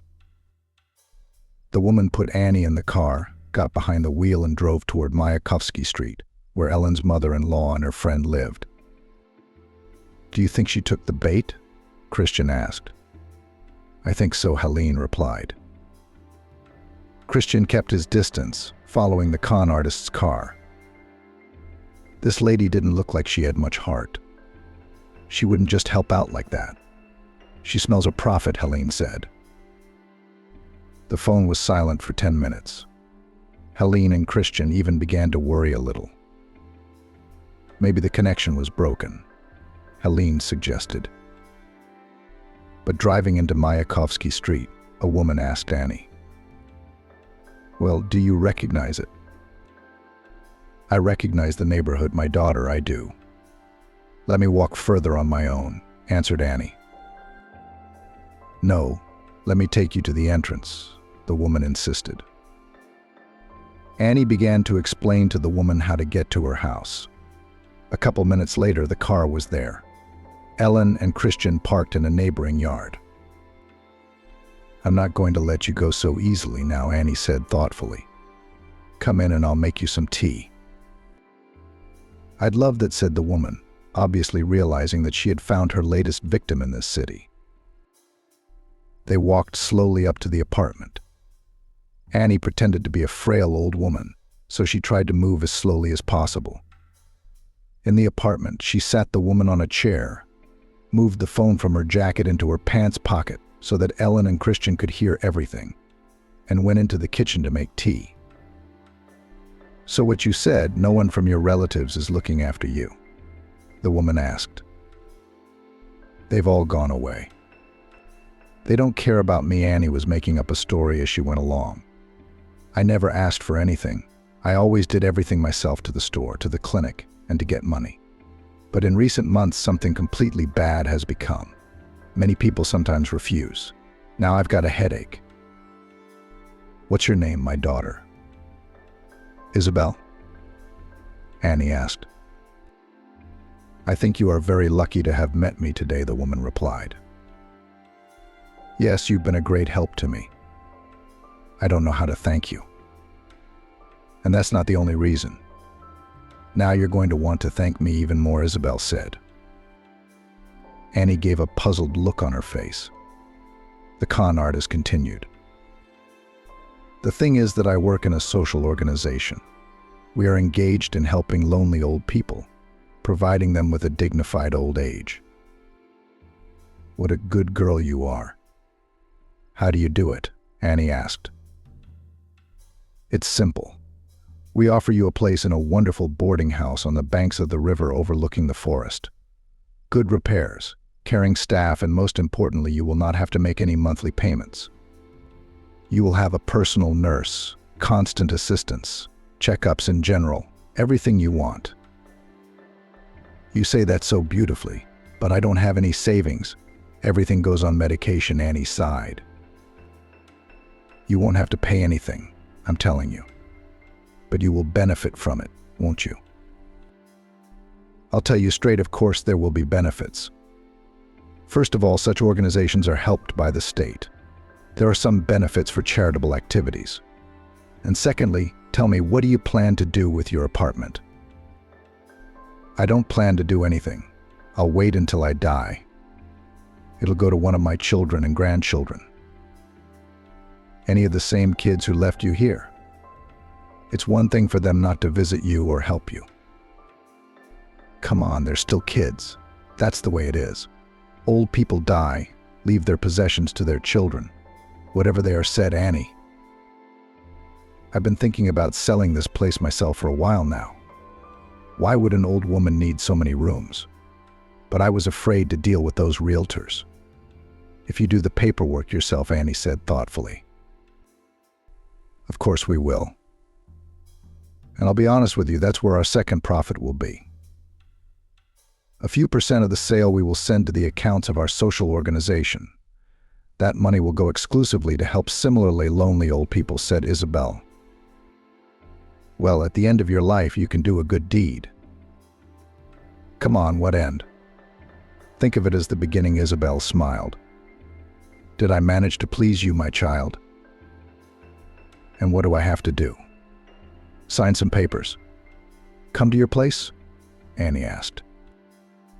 "You don't have to go anywhere. Our employee will come to you today, tell you everything in detail, prepare the necessary papers, and show you what you need to sign. All you have to do is to prepare your passport, and we will do the rest." "I'm very happy for you. You're very lucky today." "When is he coming?" "Right now." "No, you'll be home from 5 to 6. "Where would I go?" "Of course I will." "That's when a young man from our organization will come to see you." The woman said goodbye to Annie and left. Christian and Ellen waited until she left the entrance and got out of the car. They had 3 hours to prepare the operation. They went up to Annie's apartment. "Mom, you're a piece of work." Christian marveled at Annie's acting. "Mastery, you know," replied the old woman modestly. "Listen, this is all wonderful, but do we have a concrete plan of action?" Ellen asked. "That's what we're going to do now," said Christian. He walked around the room, looking at every corner of it. "I think we'll set up the camera here." He pointed to the center section of a long cabinet, where the Venetian crystal stood.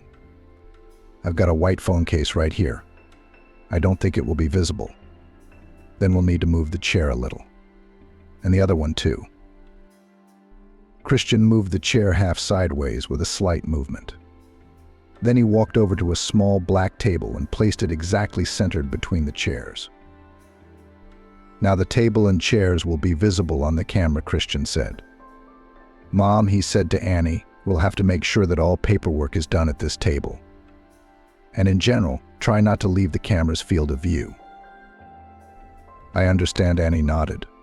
Tell me, will you use real documents? What if they have time to register something? Ellen was worried. Do I have a choice? I haven't made any other passports for myself. And it's dangerous to make forged copies, you know. It seems to me that the most important thing in our business is authenticity. They can't even think that something's gone wrong. Don't worry about me. I'll definitely be able to read the document before I sign it, said Annie. All right, let's say everything goes as it should. Ellen decided to imagine a possible situation. He'll come in and start telling you about his services. You will pretend that you are very interested, that you are impressed. Then he will pull out a contract and ask you to sign it. It won't be so fast from here, Lenotchka, Annie interrupted her. Then I'll start torturing him with all sorts of questions. Are they not crooks? How much will they sell the apartment for? Will they show any other documents? Christian has joined the conversation. Then you can move on to personal questions. Start pestering this person like the wife, like the kids. Jump to the discussion of the latest news. In general, Ellen, the task of the mom will be to make him irritated. You see, when a person is annoyed, he has less control and can start making mistakes. Exactly, agreed Annie. And the climax of the play will be the signing of the contract. He'll get his paper, and I'll turn from an annoying old lady into an experienced lawyer. I'll ask him a direct question. Why does it say here that it's a gift contract and not a sale contract? He'll start making excuses. Christian made a slight movement to put the chair half sideways. Then he walked over to a small black table and placed it exactly centered between the chairs. Now the table and chairs will be visible on the camera, Christian said. Mom, he said to Annie, will have to make sure that all paperwork is done at this table. And in general, try not to leave the camera's field of view. I understand, Annie nodded. Tell me, will you use real documents? What if they have time to register something? Ellen was worried. Do I have a choice? I haven't made any other passports for myself. And it's dangerous to make forged copies, you know. It seems to me that the most important thing in our business is authenticity. They can't even think that something's gone wrong. Don't worry about me. I'll definitely be able to read the document before I sign it, said Annie. All right, let's say everything goes as it should. Ellen decided to imagine a possible situation. He'll come in and start telling you about his services. You will pretend that you are very interested, that you are impressed. Then he will pull out a contract and ask you to sign it. It won't be so fast from here, Lenotchka, Annie interrupted her. Then I'll start torturing him with all sorts of questions. Are they not crooks? How much will they sell the apartment for? Will they show any other documents? Christian has joined the conversation. Then you can move on to personal questions. Start pestering this person like the wife, like the kids. Jump to the discussion of the latest news. In general, Ellen, the task of the mom will be to make him irritated. You see, when a person is annoyed, he has less control and can start making mistakes. Exactly, agreed Annie. And the climax of the play will be the signing of the contract. He'll get his paper, and I'll turn from an annoying old lady into an experienced lawyer. I'll ask him a direct question. Why does it say here that it's a gift contract and not a sale contract? He'll start making up all kinds of excuses. That's what he'll get caught on, Christian said. After all, everything will be recorded on camera. Very interesting. Ellen listened carefully to the plan. But how are you going to get out of signing the contract? You're not going to sign it, are you? Of course I won't, Annie replied. I'm going to pretend I have a heart condition. I'll ask for an ambulance. I think at that point he'll get scared and run away. He doesn't want any more witnesses. And he won't want to explain to the doctors who he is, how it happened. But that's not the whole plan. Let's say by some miraculous miracle, he gets me to sign this piece of paper. There will be 2 cups of tea on the table. After all, a gracious hostess is obliged to offer her dear guest a drink. After signing, I will awkwardly tip the cups onto the paper, and with a slight movement of my hand, the contract will turn to mush and rags. But eventually you'll figure something out and keep him out of the driveway with the contract, Ellen said. Just don't overdo it. And Tulloch Christian nodded. Well, Helene, are you calm now? Yes. Impressive, Annie said cheerfully. Good. Then you and Christian will need to be down to the car by 5 o'clock and watch in it near the driveway. And I'll probably go to Lexi's in the meantime. She's been sitting there alone since this morning. But I hope you realize that it's better not to tell her anything, Annie said. Of course I understand, Ellen replied and walked towards the exit. Leaving the driveway, she headed toward Lexi's house. Ellen was filled with conflicting feelings. On the one hand, it was very important and exciting for her to see this through for Lexi's sake. But on the other hand, she was very worried about Annie. At first glance, this older woman gave the impression of a confident person who was not afraid of even meeting with crooks. However, Annie was by no means young. There were too many things that could go wrong in this plan. 10 minutes later, Ellen was already in place. The TV was back on in the room, and Ellen realized that her mother-in-law had recovered a bit from yesterday. Lexi, how are you feeling? Ellen asked thoughtfully. Good, Ellen, why do you ask? But it seemed to me that you were feeling pretty bad about yesterday. Ellen was surprised by her mother-in-law's question. You know, I don't remember yesterday very well, Lexi said with the same calmness. What do you mean you don't remember? What about the condo deal? No, I remember that. I'll be living in a boarding house soon, Ellen, finally free of me. Maybe Ellen didn't realize what was going on right away. Her mother-in-law had never had a blackout before, not even after a stroke. You're not dizzy? Is your coordination okay? I'm telling you, I'm fine. Ellen went into the kitchen, closed the door tightly, and dialed the number of her mother-in-law's friend. Hello, Annie. There's something wrong with Lexi. She doesn't remember much about yesterday. It's just bits and pieces. She's just glad she got a place at the boarding school. What? I thought so. Annie exclaimed. Lexi couldn't just give up like that. They're putting something in.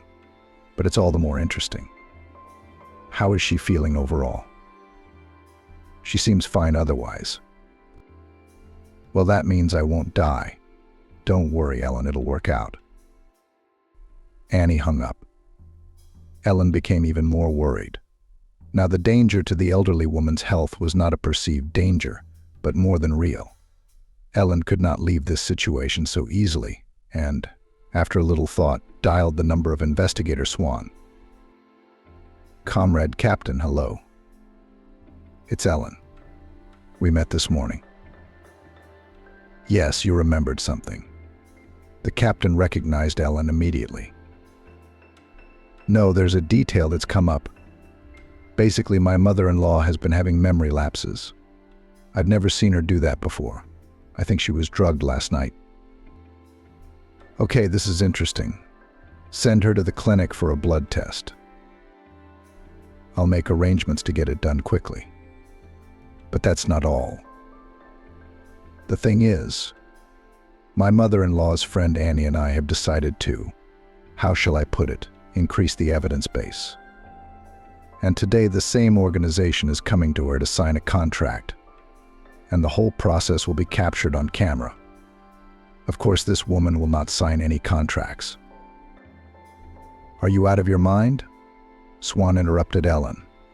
What kind of amateur hour is this? Are you playing detective? Comrade Captain, we had no choice. We're running out of time. The apartment will soon be taken away, and because of this you jeopardize the life of another person. The captain was silent for a while. Okay, all right. What time is this event? A member of this organization should be here between 5 and 6. Damn, that's so soon. I'm out of town right now. There's no way I can make it by 5. I'll try to make it by 6. What's the address? Mayakovsky, 35, apartment 12. I wrote it down. Wait for me. Be careful. So maybe you'll send someone else to us? No, it's impossible. On what grounds? In short, try to delay this process as long as possible. Ellen was a little calmer after that conversation. Now, Annie, is there any insurance in the form of Investigator Swan? Ellen looked at the time. The clock read 15. She decided she needed to take Lexi to the lab.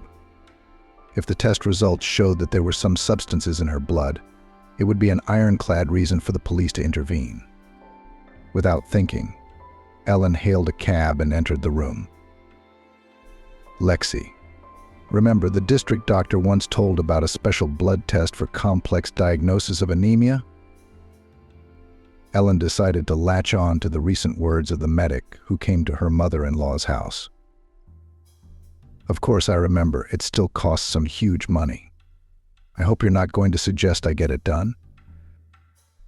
Yes, that's exactly what I'm going to do. But you don't have to pay a lot of money for it. There's a promotion going on right now, free for the elderly. Until what date is the promotion? Till today. May. Ellen knew Lexi wouldn't pass up an opportunity for a free test she didn't really need. 5 minutes later, the cab pulled up and Ellen and her mother-in-law headed to the clinic. There was almost no traffic on a weekend day, and in 15 minutes the car was there. Helene took Lexi to the clinic, put her in a chair in the hallway, and went to the front desk. Very quietly, so that her mother-in-law would not hear anything, she asked, "Hello, where to come for a blood test?" "What kind?" strictly asked the girl. Ellen could not think of a wording for different substances. "Are you what, from the investigator?" Did not immediately understand the girl. "You should have said so right away." "We were warned. Go straight down the hall to room 14. Ellen and Lexi reached the lab.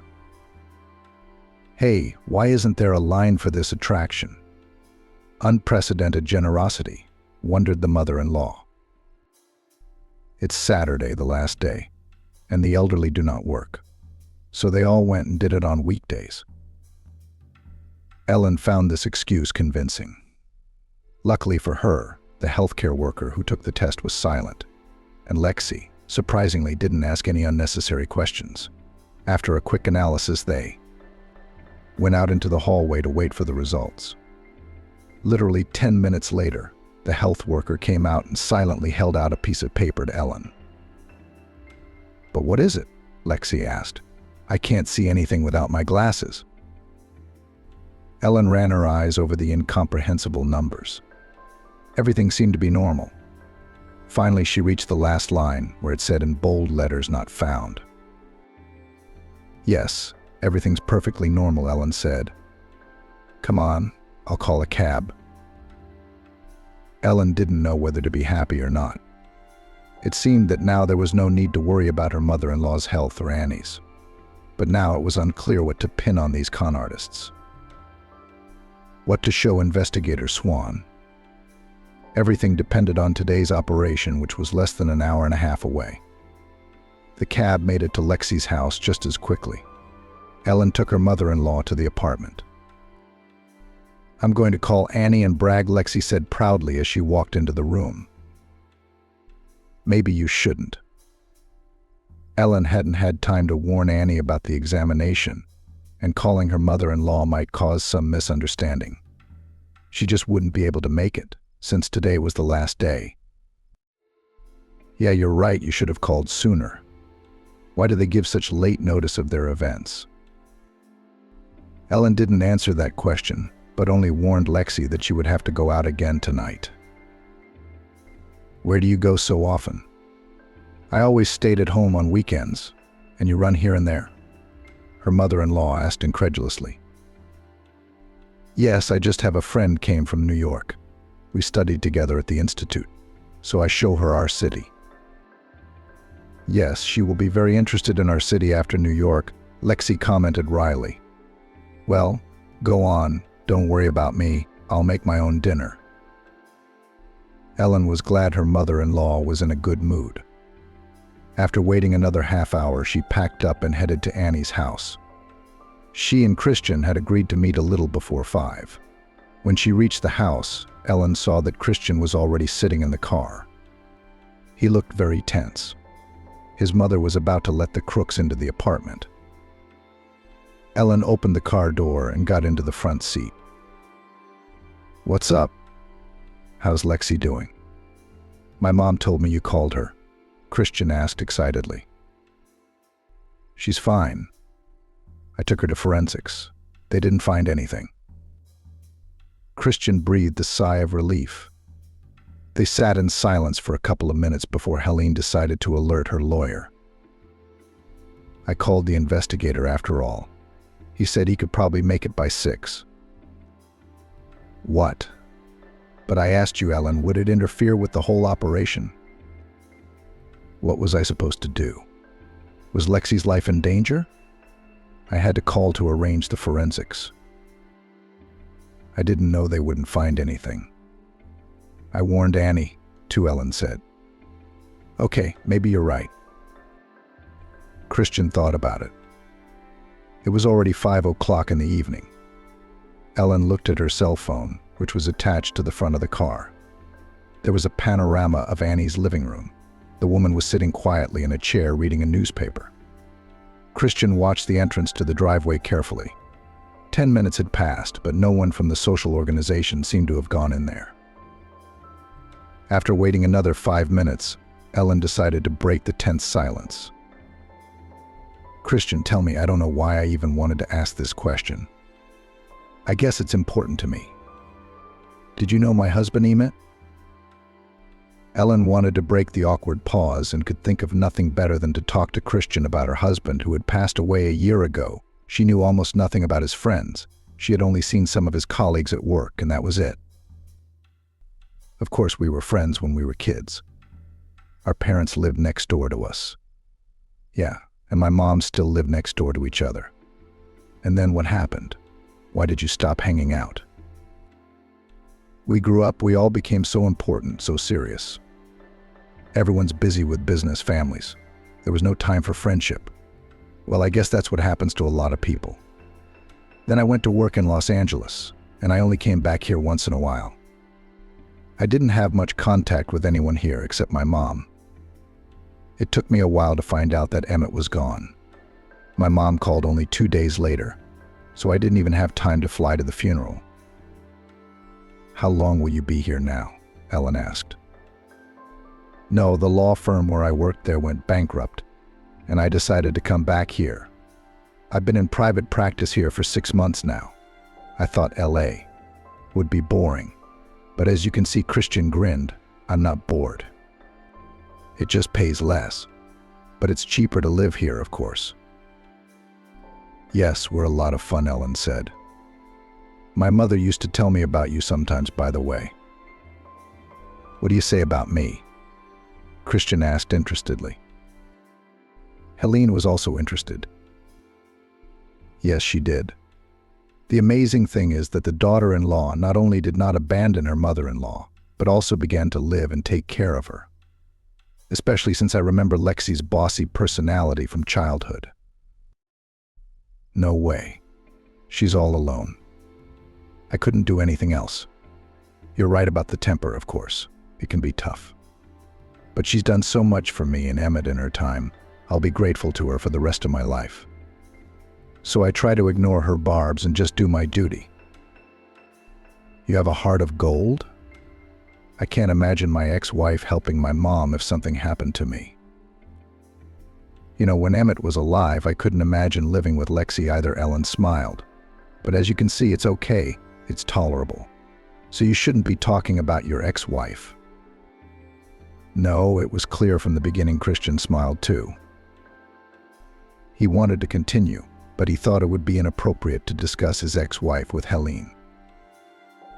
You can't determine in advance how a person will behave in a difficult situation. If someone had told each of us 3 days ago what we were going to do now, no one would have believed it. But the way life turned out, I would never have believed that I would be trying to catch criminals, Ellen said.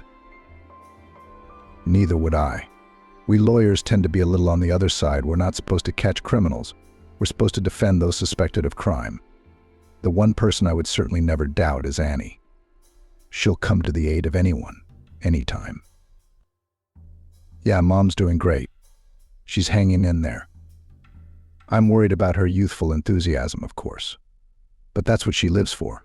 I think without adventure, she'd lose interest in life. You must have gone into it? Christian asked. Lawyering, even in criminal cases, is not an adventurous occupation. I might have gone into it, but I'm a much more free in life, replied Helen. I'm more like my dad, I guess. Mom did not immediately accept my choice to become a lawyer. She kept saying, how can I defend criminals? And what did you say to her?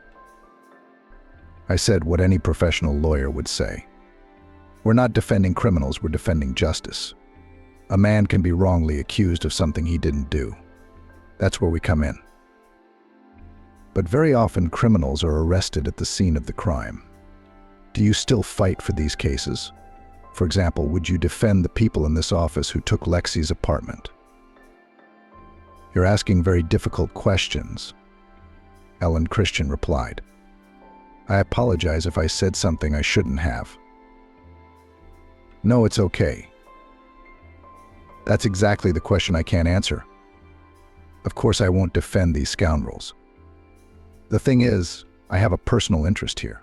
After all, these people cheated my dead friend's mom, and they're going to cheat my mom. And when there's a personal interest, we're prohibited by attorney ethics from pursuing this matter. Ellen leaned back in her seat and thought. But not about lawyer ethics, but about Christian. She liked his way of answering questions, his calmness and judgment. She found something in common between Christian and her husband Emmett. And for a few seconds Ellen even thought she was beginning to like him. But these reflections were interrupted by Christian himself. Helene, look, he said, and pointed toward the entrance. A young man in a suit and a leather bag is standing by the intercom. I think that's our client. Maybe just a neighbor, Ellen suggested, looking at the broadcast from Annie's apartment. In any case, we'll find out now. A few seconds later, they heard the intercom ringing through the phone. Annie got up from her chair and walked out into the hallway. Hello, I represent the social fund to help the lonely, came a voice. Here is the edited text with names and cities replaced. Our employee told us all about you, came a voice from the microphone of the phone in the closet. It was hard to hear separate phrases in the hallway, but they were audible in the car. Annie did not delay the swindler at the door and immediately invited him into the room. And I've been waiting for you for 20 minutes. I've been on my nerves. The woman again entered the image of an infirm, restless old woman. But I'm sorry, I have a lot of things to do. I have to go around and help everyone. The employee explained his delay in a kind tone. I understand. I guess you have a lot of people like me? Quite a lot. But you can't create a place for everyone in the boarding house, you know. So you're very lucky. I don't know why I'm so lucky, Annie pretended to be confused. Oh, that's right. I didn't even offer you tea, but I will refuse to despair. Annie went into the kitchen. Christian and Helene watched the swindler closely. A simple-looking young man with glasses and slicked-back hair began to look around the apartment. At one point he came close to a cabinet, probably to evaluate a set. Ellen already thought that now he would notice the cell phone with the camera on, and that would be the end of the operation. But no. After looking at the set for 10 seconds, the young man switched his gaze to something else. Here I am. Annie came into the room with a tray with a teapot and 2 cups. What a thoughtful hostess you are. It's a lot of work, the man muttered. But why not take care of such an expensive guest? What did you say your name was? I'm Carl, junior assistant manager. Why are you such a mature man?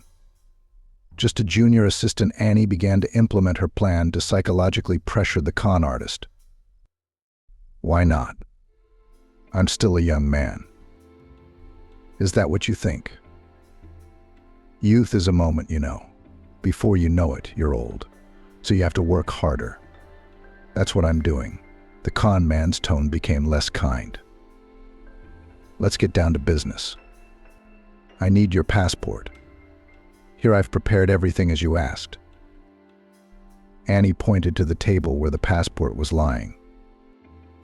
Have a seat, so we'll fill it out, she invited. The man sat down in the chair, took out some papers, and began to leaf through the passport. Uh-huh. Annie Swan, so she's the one. And you, Carl, why are you standing there? You want to check my martial law? Oh, come on. Why would I want to check your marital status? Carl tried to smooth things over. Most likely the man wanted to get some information about the elderly woman's relatives. And why did you look through it then? Annie kept up with Carl. I was looking for a residential address. I needed an exact address. So you could have just asked me what you were looking for. What? I don't know my address. I'll tell you what, Annie was beginning to talk professionally to the con man. The camera poorly conveyed the expression on Carl's face, but from his gestures it was clear that he was tired of what was happening.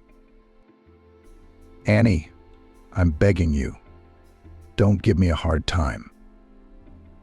This is an important document, by the way. I'll take a look at it. The woman snatched the sheet out of Carl's hands. Wow, a deed of gift. I'm giving you this apartment as a gift. Please don't rush things. The man took the document back. It's the right thing to do. Don't worry, you won't have to wait for the deal to be finalized. And in 2 weeks you'll already be in the boarding house. Oh, but very clever. Only I heard on TV that they can register a sale in 9 days now. You should watch less TV. The man was very annoyed. Why are you yelling at me? Grandma's old. She doesn't understand everything at once. I'm just filling out some very important documents, you know. And here you are with your unnecessary comments. So where are the documents for the apartment? You know, like the registry or the certificate. Annie persisted. Isabel told me I only need a passport. Do you think we're going to get an apartment without her papers? She probably just forgot to tell you. I don't know where those documents are. Ellen was distracted by the phone ringing. It was Investigator Swan. She took the call with a trembling finger. Yeah, she's here. Oh, great. There's a red Opel in the driveway. You see it? Yes, please get in. Helene dialed the phone and spoke to Christian. The investigator will be with us in a moment. A couple minutes later, the back door of the car opened and Swan got in. What's going on here? He asked angrily. We're watching the apartment. Ellen pointed to the camera feed. Wait a minute. I think the best part is coming up. In the apartment, meanwhile, the man was emotionally explaining what the documents for the apartment looked like. After 5 minutes of explanation, Annie gave up. I remember, they're in the other room. Now, Carl, wait, I'll get them all for you. Annie stood up and leisurely shuffled into the other room. The man glanced at her, then took a dark vial out of his bag, opened it, and dribbled a few drops into the woman's cup. Christian and Ellen didn't immediately realize they had to run to save Annie, but the investigator reacted instantly. Okay, let's go quickly. All three of them got out of the car and ran to the entrance.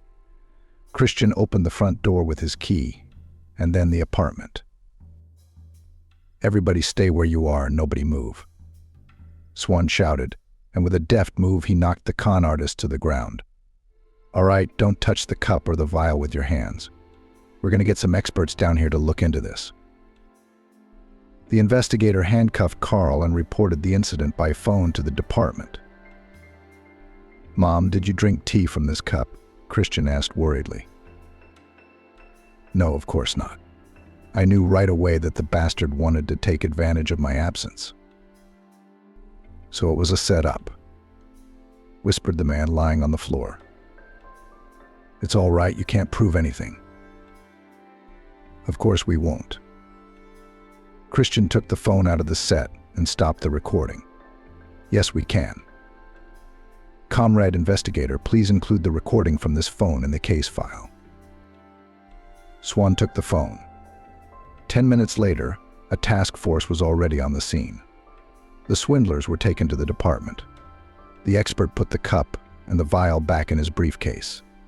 The officers briefly interviewed all the witnesses of the incident. They acted quickly. Apparently, there were a lot of calls today.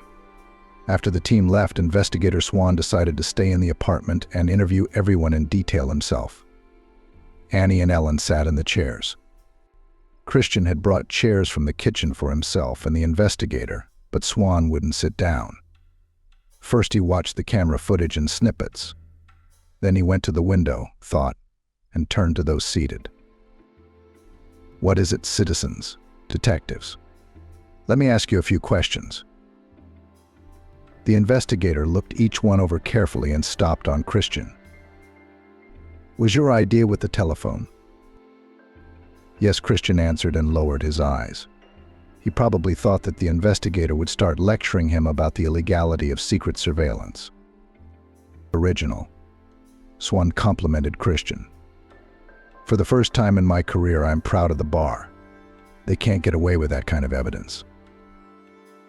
Next, he turned his gaze to Annie. You? How did you even decide to do this? Is it boring to sit idle, comrade captain? Annie answered calmly. And the fact that they used some substances, I realized from the very beginning. You're a very brave woman, Swan said in a steady voice. After a moment's silence, he continued with a puzzled expression. I just cannot understand how, if they use such crude methods, they could not catch them neither in our department nor in other cities. After all, dealing with apartments is one thing. Poisoning the elderly with some unknown crap is another. I think I know what it is, Ellen said timidly. They haven't used such crude methods before. I don't understand why they suddenly decided to use poison in their last two scams, Swan asked. The thing is, first of all, it's not poison, but some kind of sedative that impairs attention and memory. And secondly, I think they had this vial with them on every deal just in case, like a plan B. It's just that before that they came across quiet, naive old ladies who were really lonely and unhappy, and were happy for any opportunity to provide themselves a decent old age and help their distant relatives. It was enough to talk to them, to convince them to give the apartment. Therefore, the swindlers did not need to put anything in the tea. Everything happened by itself, but here, they ran into an elderly woman first. She must have started questioning and sarcastic behavior from the doorstep. I don't know how she let them in the first place. I think the con artist used a psychological trick, interrupted the girl investigator. It is unlikely that they began to bully her from the doorstep. Did they say anything about the apartment? About charity, aid, social, state program? But that is, they began to ride on the ears, and when they were already in the apartment, they got down to business. Well, maybe, agreed the girl. So they could not cope with the manifestations of the character of an elderly woman for a long time. First, they invented this unfortunate receipt. Apparently, it didn't help. Then the swindlers remembered about the presence of Plan B and somewhere poured the contents of the vial to put this woman's guard down. The actress, with the help of her talent, was able to repeat this situation. First pressurized the man with questions, hurt him with barbs, and she managed to piss him off, because of which he took up the method already tested on that woman. Bravo. The investigator nodded his head approvingly. It all fits together now. I began to guess something. When you told me about the fact that before the receipt did not appear in these transactions, on the one hand, I realized that it was the result of the persistence of that woman. And on the other hand, I did not believe that it was possible to get rid of the pressure with one piece of paper. The girl hesitated. But wait, if everything was as I just told, then why today at the examination in the blood of that woman did not find anything? I think that question will be answered by the results of the analysis of the contents of the vial. But in my practice, I've seen such substances, which are eliminated from the body in a few hours. The con artist must have used something from this series. The investigator did not have time to finish his sentence. He was interrupted by a phone call. Oh yeah? How come? Who was the interrogator? I see. We'll think about it. Swan's face darkened, and he sat back in his chair. The con man doesn't want to help our investigation, the investigator said. He's talking and acting on his own. He's never heard of any cooperation. How could he not? Annie exclaimed. Why would he say that? He's looking at a much longer sentence. They said he'd get a lighter sentence for cooperating. Yes, I suppose they did, said Swan. He was questioned by a young investigator. His superiors told him to split the cases evenly, so they did. I think these officers had a third contingency plan to act weird. Either they were promised a lot of money, or they were threatened. I don't see any other reason why a small-time con artist would want to incriminate himself. So what do we do now? Ellen asked anxiously. Can't we bring the whole office to justice? It will work. It will work. The investigator reassured her. As far as I understand from your testimony, one of the organizers is a woman named Isabel. If she, of course, gave her real name, she should be detained and arrange a confrontation with the swindler Carl. And on what grounds will you detain her? If this guy is silent? Annie asked. On the basis of your statement. You made an appointment with her first, didn't you? That's grounds. Of course, it's not enough for a trial, but I think she'll tell everything after the first confrontation. Then we'll find all the strings, and we'll be done. The investigator looked at Ellen. And you, I'll ask you to bring your mother-in-law to the station. In principle, it's better for everyone to be there. But it is Lexi who will have to participate in the climax of the confrontation. Isn't it right that the two con men came to her place together? Yes, she told about a young man and a woman. Ellen nodded. Good. So in an hour and a half I expect you at my office. But she doesn't remember much. What am I going to tell her?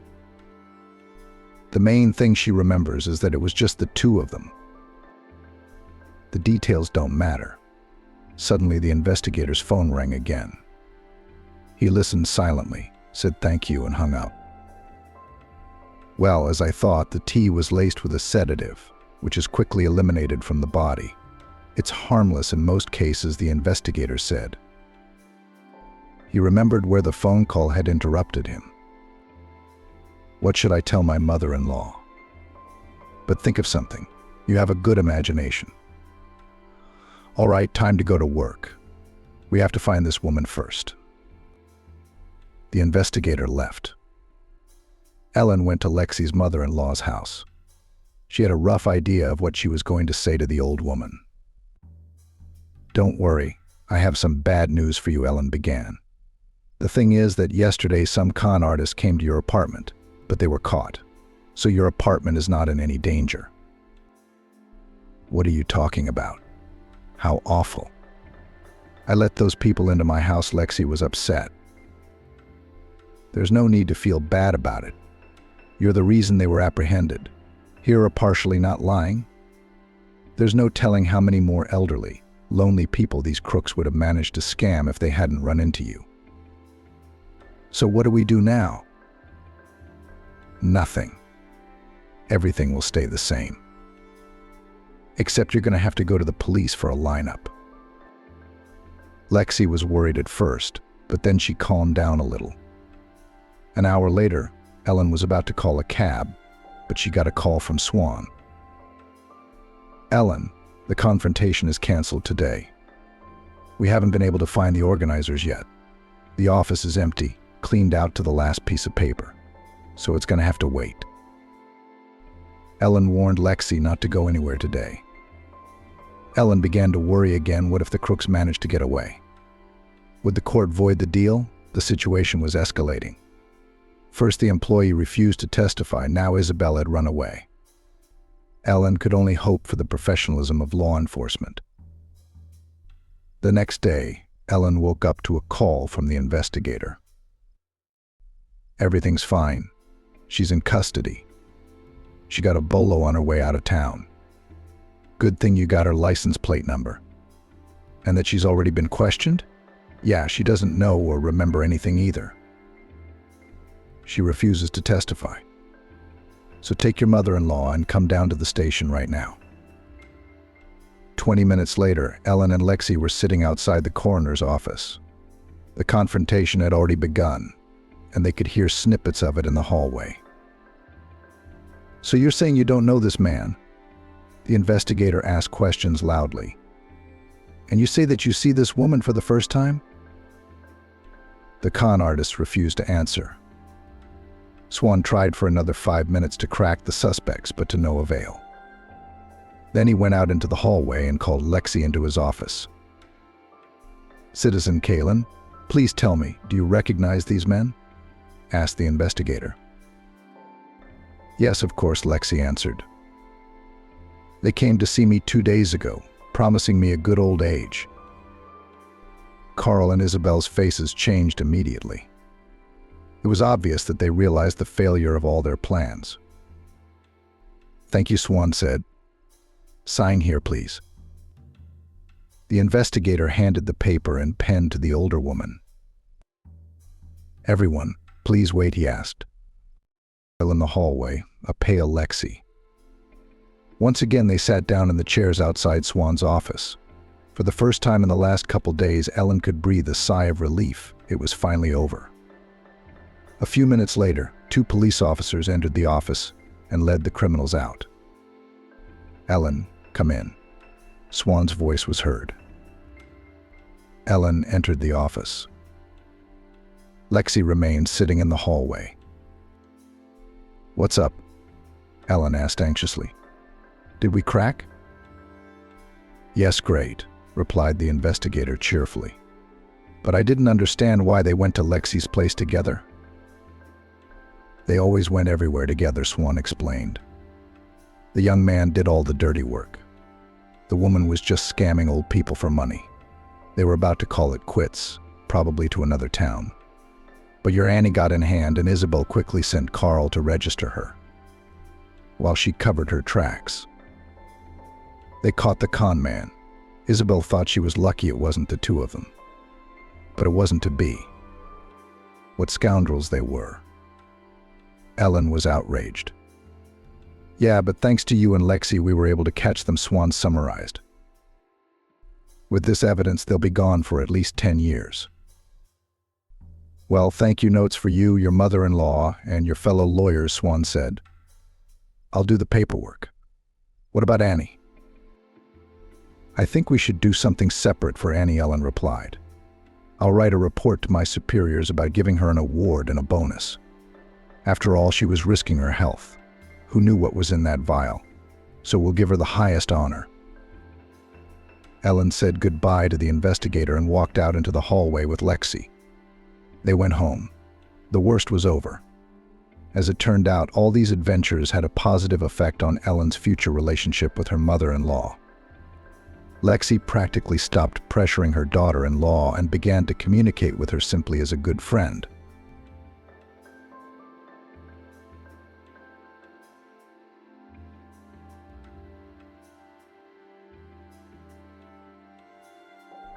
On her wedding day, the bride received an unexpected call, barely taking a note out of the groom's pocket. "Chiara, I'm telling you, stop messing with my son's head," screamed a woman in her 60s in the small kitchen. It seemed that her shout was heard throughout the entire Khrushchevka. "I don't want anything for him. It's his choice. Your son is a grown man, and he should know better who to associate his life with," Chiara said. "Remember, baby," the woman whispered sharply and leaned closer to Chiara. "Eugene will never commit to someone like you." "What kind of girl?" Chiara asked. "The poor, deceitful one." "Cunning," the woman whispered. "I am not a trickster," the girl replied quietly. Anyone else in her place would have either thrown a temper tantrum or cried. But Chiara kept her composure.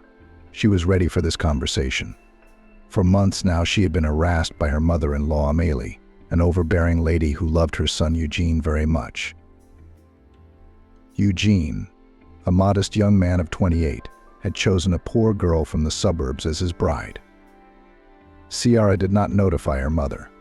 Amélie learned of Chiara's existence by chance when she once again tried to match her son with a neighbor's daughter. In fact, Amélie's neighbor in the cottage village was an official from the region, with whom she had been on long friendly terms since her student days. Amélie herself also became not the last person in the region. Together with her husband Stephen, she founded a considerable company and was still actively engaged in business. Stephen was the complete opposite of his wife, a modest businessman who never meddled in his son's personal life. He was always quietly engaged in his business. Only sometimes he wondered how Eugene was doing. He himself thought the idea of having to marry a bureaucrat's daughter was wild. He believed that marriages of convenience were a thing of the past. Moreover, in spite of Amélie's peculiar character and her ability to make connections with the right people, they conducted their business honestly, and a family alliance with an influential family wouldn't be good for business. So Amélie's motivation was based solely on her outdated notions of nobility and honorable marriages. But realizing the absurdity of the situation did nothing to help Stephen's influence on his wife. Just like Eugene, he was in a subordinate position to Amélie and almost never argued with her. Stephen's friends and relatives at first wondered how such different people could get along together. But apparently this was the secret of their marital happiness. Fervent temperament, Amélie extinguished rational, modest Stephen. She gave their relationship energy, and he processed it and directed in the right direction. But if the elder Stephen was able to find himself next to such a wife, their son Eugene experienced a variety of difficulties during his growing up, and, as it turned out, in the period of quite independent life. The events that took place in Eugene's childhood and adolescence are not of any interest and will cause rather a sense of embarrassment and shame for overprotective Amélie. But Eugene's character went to his father and was sympathetic to his mother's temperament. Moreover, over time, the situation improved. For example, Amélie did not interfere with her son's idea to move to a rented apartment on his own money. Although initially she planned that Eugene will live in their huge family cottage, which will be inherited by him. After moving in, Eugene was even excited had his mother realized that he had long since become an adult. But one thing made him doubt it. About once a month, Amélie unobtrusively hinted to Eugene about the neighbor's unmarried daughter. Eugene kindly dismissed it, saying she wasn't his type. He was in no hurry to start a family. Then one day he met Chiara, a girl from a working-class family who had lost her father early. She worked as a consultant in a clothing store that Eugene often visited. It wasn't in the center of town, and it didn't sell high-end clothes. Eugene didn't need the glitz. He always wore what he was comfortable with. The cheapness of the clothing store where Chiara worked not only shows Eugene's modesty, but also that she didn't fall in love with him for his money. The workers of the store realized that their customers are mostly not the richest people. That's why, when they first started talking and Chiara didn't know about Eugene's parents, she perceived him as an ordinary, modest guy. It was only later that Eugene told her that he worked for his parents' large company. Chiara was even a little embarrassed at first, but Eugene did his best not to show the difference in their financial situation. As their relationship progressed, the X-hour grew closer and closer. Sooner or later, Eugene needed to tell his mom about Ciara coming into his life. He tried to delay the moment as long as possible, but one day he let it slip. That afternoon, Amelie tried again to hint to her son about the neighbor's marriage. "Eugene, please listen to me one more time. You're not a little boy anymore. Maybe it's time you started thinking about your own family." "Mom, let me put it this way. If I'm not a little boy anymore, can I decide when and with whom I should start a family?" "Well, you know how worried I am about you. I don't want you to be used by some girl who's going to see you for your wallet. I know you want what's best for me, but look at me. Is it written on my forehead that I come from a rich family? You have nobility written all over your forehead, son. Give up your nobility. Please, this is the 21st century, not the 19th. What's the century got to do with it? I just don't want you to feel bad about it. Clara's not an option, Mom. But we've talked about it so many times, she's not my type. How much do you know about your own tastes?" "I do." Eugene was starting to get a little annoyed, but then he pulled himself together. "How? Would you say you know who your real taste is?" "You'd be surprised, but I do." Eugene hadn't intended to talk about Ciara on this particular day, but he figured it was the right time. "What?" Amelie was surprised. "Did you find a girl?" "I did. A long time ago, almost 6 months now." "Why didn't you say anything?" "Me? I was afraid of your reaction." "Well, what can I say? You were right to be afraid, weren't you? Who is she? Where did she come from?" Eugene started trying to come up with a better description. "She works in the retail and service industry." "I see." A saleswoman, Amelie said, and pretended to feel sick. "Mom, what are you doing?" Eugene ran to get some water and handed the glass to his mom. "I don't understand your reaction. Who are her parents?" "I don't really know. Dad's dead, I think. Mom works in a factory or something." "You know how to surprise me. What's the difference? Why do you think people who weren't born with a golden spoon in their mouth are second class?" "You're probably too young to realize that. You just can't explain it. You're living in your barbarian stereotypes. Everyone's laughing at you." "What are you talking about?" "Eugene, I'm a laughingstock." "Well, Mom." Eugene thought he was overreacting. "That's not what I meant. I just think it would be better if you reconsidered and accepted Ciara. I'm not taking anyone anywhere. Since you're such an adult, you can live your own life."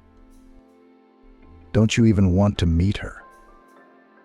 "No," Amelie said, but she looked her son in the eye. "You know, it's better if I see for myself who she is. You'll get the naughty one." "That's good. You'll like her." After that conversation, Eugene's joy was short-lived. After a while, he had some disturbing thoughts. What if his mother had agreed to meet Ciara, not because she wanted to get in touch, but to personally persuade Ciara to break up with him? Amelie was capable of that. Eugene's fears were not in vain. From their first meeting, Amelie had tried to show Ciara where she belonged. Eugene had urged his mother to hold back, and she had partially kept her promise. In front of her son, she played the role of the quiet, calm mother, the future mother-in-law. But as soon as Ciara and Amelie were alone together, the fight would begin. It didn't happen very often. Usually the heated conversation took place over the phone. The first time Amelie called Ciara was the morning after they first met. "Ciara, is that you?" "Yes, who's calling?" "You have a bad memory for voices. It's Amelie." "Oh, I'm sorry, I didn't recognize you. It's just the noise outside. But I'm coming home now." "Wait, don't be in a hurry to go home. I don't want Eugene to know about this conversation." Ciara instantly tensed up. "Listen to me carefully. You're not a bad girl at first glance. But remember, I am a predator. I can see through your intentions. And I sense that you are in fact a mercantile shepherdess. And I would hate to see you anywhere near my son again." "Amelie, why are you doing this?" "I really love your son." Come on, tell me your fairy tales. You've got the wrong girl. I'm asking you nicely to leave my son alone." "I'm not bothering him. We have mutual feelings for each other, and I'm not going to break up with Eugene because of your whims." "Oh, so that's how it is. Well, I'm going to make your life a lot of fun." "What do you mean?" "You'll find out. And don't let Eugene find out about this conversation." Ciara, of course, was out of her mind. She wanted to cry, but she couldn't, because then Eugene would suspect something. He'd end up fighting with his mother. And Ciara didn't want to cause any discord between Eugene and Amelie. So they lived like that for a few months. Once every 2 weeks, Amelie would pester Ciara with her talk and threats. But it must be said, nothing went beyond threats. Ciara wondered what Amelie could theoretically come up with to break up her and Eugene start a rumor about a mistress. Someone could frame her. Just in case, Ciara began to behave more carefully, avoided possible casual acquaintances, closed all pages in social networks. In such a state of siege, Ciara's nervous system suffered significantly. But apparently it gave its fruits. In her relationship with Eugene, they were in perfect harmony. And she never got any action from Amelie. Sometimes Ciara wondered if Eugene suspected something. One couldn't be so naive as not to see the maximum heat in the relationship between the girl she loved and her mother. But Eugene was not only modest, but also an impossibly simple man. It was easy enough with him to pretend that everything was fine. He believed it, or just really wanted to believe it. Ciara decided that such naivety would be good for her. Her plan was to just hold out until the wedding. And then Amelie would have no choice but to accept it. And everything went according to her plan. Calls from her potential mother-in-law became much less frequent, and their tone was no longer so categorical. Finally, Eugene proposed to Ciara. Everything happened the classic way: the restaurant, the champagne, the ring. Ciara was absolutely happy. She thought she'd won everything, but she didn't. The proposal was a wake-up call for Amelie. Apparently, the woman had decided she had no chance of ending the relationship, so she went into overdrive. Then Amelie personally went to her son's rented apartment where Eugene and Ciara lived. She deliberately waited until her son was at work to be alone with Ciara. That night, they had a conversation in which Amelie called Ciara a fraud. "You're a fraud yourself. You've been leading naive Eugene around by the nose." "Well, you think you got what you wanted, don't you? There's not going to be a wedding. You can't stop Eugene and I from being happy, Amelie." "No, I won't." Amelie just grinned back. She was about to leave when the door opened and Eugene came in. "Oh, Mom, hi. What are you doing here?" "I stopped by to check on the newlyweds." Amelie's acting skills were just fine. Without blinking an eye, she switched from the character of Hera to that of a caring mother-in-law. "That's so wonderful," rejoiced naive Eugene, unsuspecting. "Eugene, listen," Ciara began to say. "There's something I want to tell you." "Yes, that's right, son. Ciara and I have been thinking about the best way to have a wedding." Amelie interrupted her. She realized that her potential daughter-in-law was about to snap and tell Eugene about her problem. "What are you thinking?" Eugene asked. "No, I wanted to talk about something else," Ciara continued. "I think the wedding should be canceled." There was an oppressive silence. Amelie was as surprised by Ciara's statement as Eugene was. She really thought Ciara was going to complain about her, but apparently she'd managed to squeeze her rival after all. What? Eugene interjected. "Did I hear that?" "No, you didn't hear that. I don't think I'm ready to get married yet." "Mom, did you say something to her?" Eugene asked irritably. "No, I didn't. What does this have to do with me?" Amelie shook her head in a negative way, pretending not to understand. "Then, Ciara, please explain what's going on." "I've decided that we are very different people. I have no place in your circle." "What circle?" Eugene was puzzled. "You're still feeling Mom's influence, aren't you?" "Look, there is no my circle. It's just you and me in a circle, a two-person circle. We both fit into it perfectly." "No, no, no, please, at least let me go. I need a pause." Ciara quickly packed her things and left. She ran down the wet sidewalks that hadn't had time to dry from the recent rain. Yes, what Ciara had so feared for the past few months had happened: a violent, hysterical, and uncompromising breakdown. For too long she had tolerated it, feared it, kept it to herself. Just before she left, she wondered if she should say it all to Amelie's face, in front of Eugene. But then it would be a cruel blow to Eugene in the first place. Ciara decided not to upset the tight-knit family. If anything, Eugene would find many more interesting girls. He would not remain lonely, but Ciara was not ready to endure Amelie's attacks for the rest of her life. She realized that the wedding is not a panacea, and a stamp in the passport may not affect the behavior of her mother-in-law. That's why Ciara decided to take such a desperate step. In 20 minutes, she ran to her apartment, entered it, and lay on the couch with her face in the pillow. Her mom had gone to the country during the summer months, so the apartment was empty. Ciara lay on the couch and thought about nothing. She couldn't even cry. There was no strength left for tears. After lying like that for a while, Ciara got up, took a sedative, and went outside again. Just lying there idly, she couldn't do it either. Ciara was in a state where she didn't know what she wanted. But it was necessary to be active. That's when people do stupid things, sometimes the most irreparable. Who knows how that day would have ended for Ciara if a black SUV hadn't honked at her on the way out of the driveway.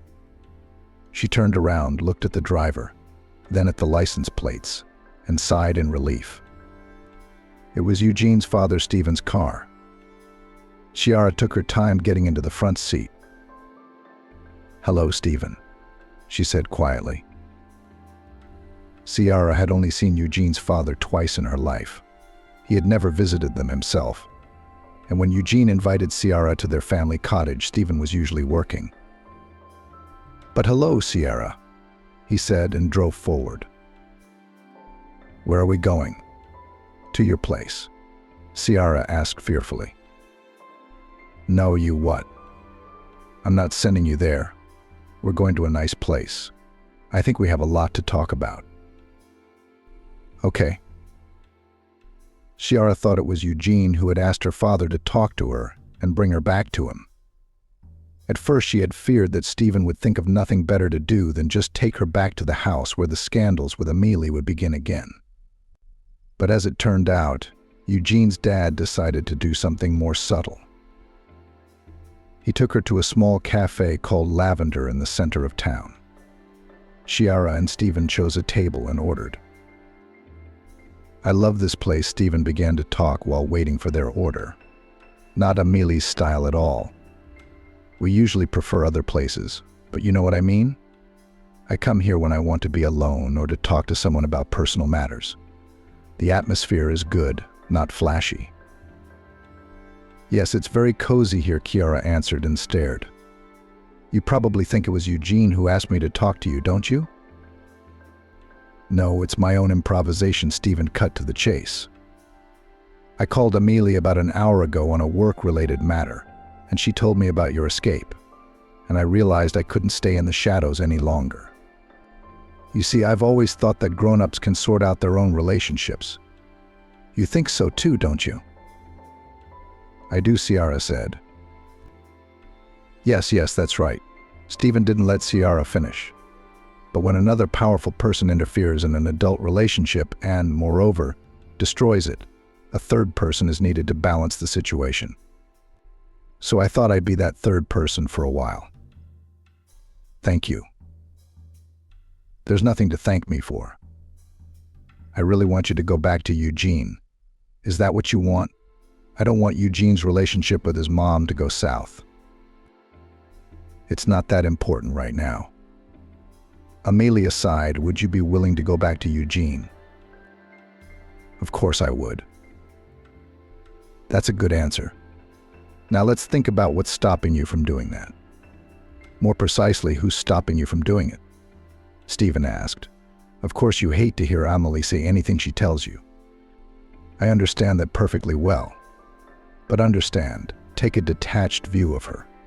She's not going to do anything bad to you in terms of actual actions. And with time, she'll get used to it, and then she'll love it. I know her psychology well. I too thought at first that Amelie would temper her ardor, Ciara said. For a moment I thought that was what was really happening. But as soon as Eugene proposed to me, it started all over again, treating it like a final battle.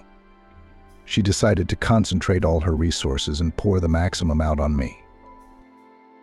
She'll calm down after the wedding, Stephen said confidently. In fact, I'm almost certain that she'll change her attitude toward you much sooner. I don't know, Ciara said hesitantly, but right now she's glad I'm gone. And imagine me coming back. What would her reaction be? I mean, she could do anything. I understand your concerns. So here's what we're going to do. I'll have a serious talk with her, try to moderate her temper, and generally intervene every time she gets on your nerves. Just text me, that's all. I'll call her right away. Okay?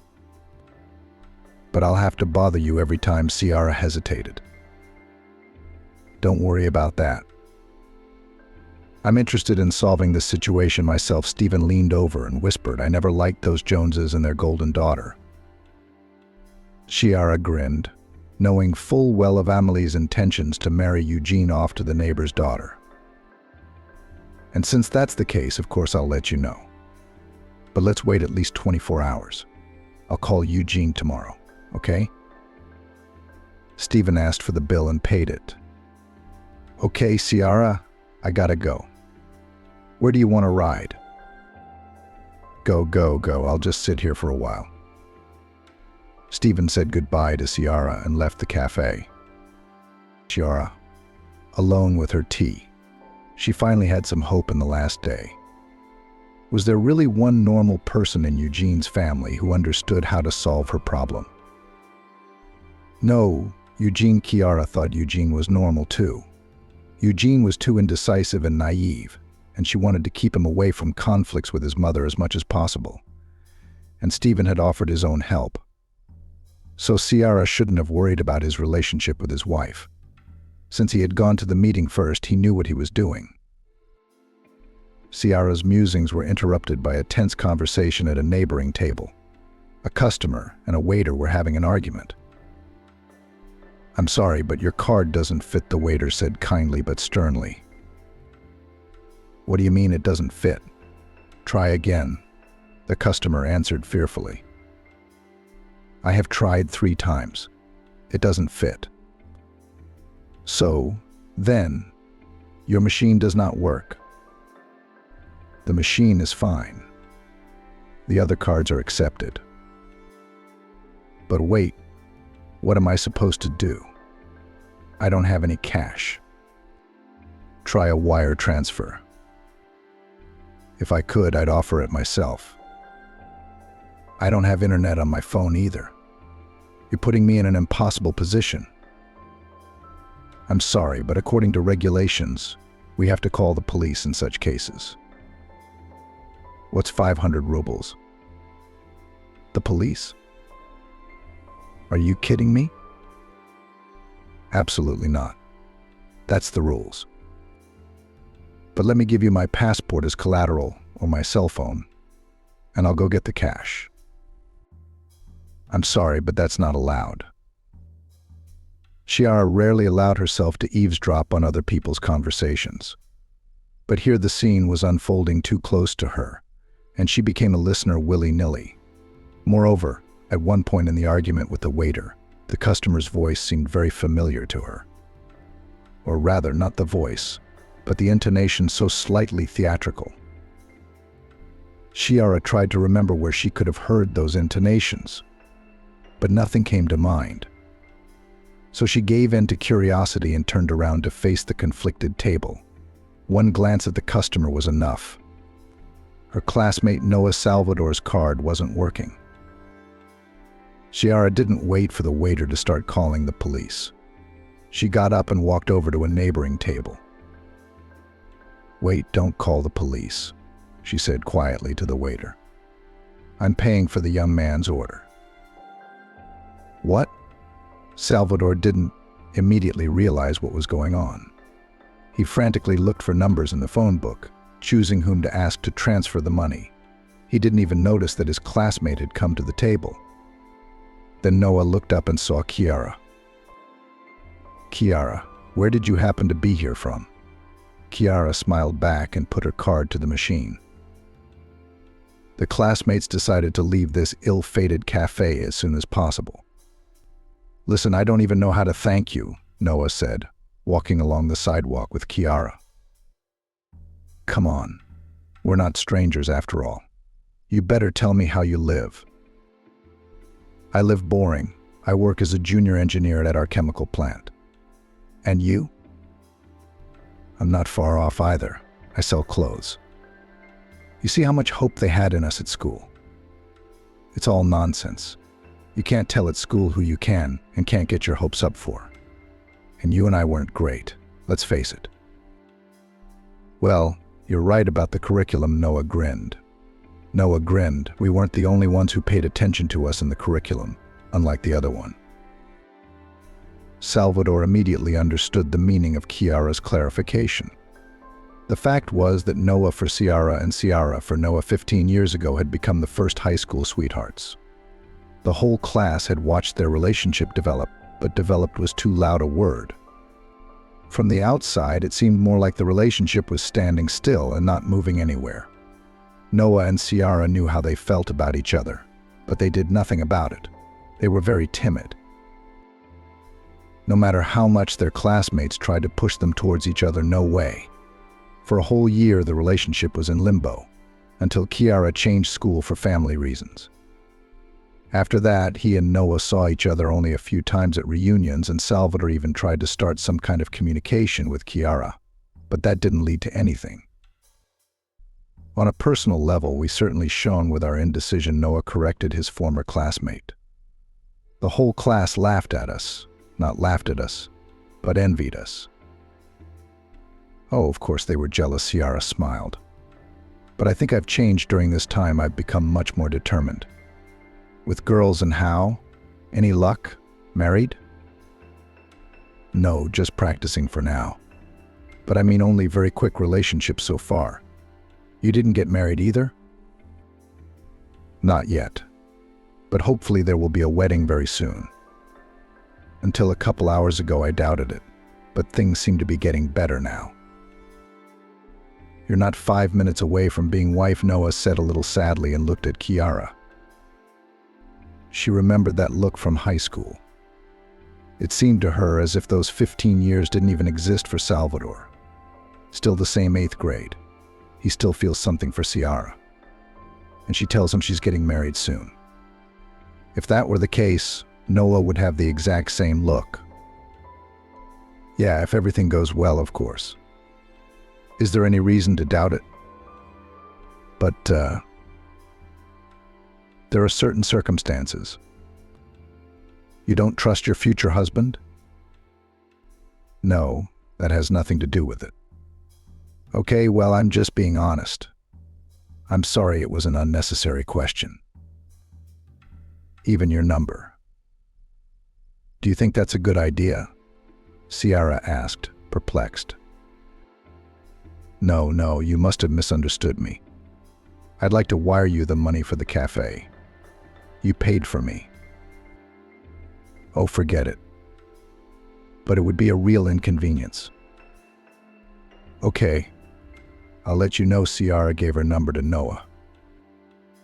They said their goodbyes and left. Ciara went to her house. She didn't want to go back to Eugene yet.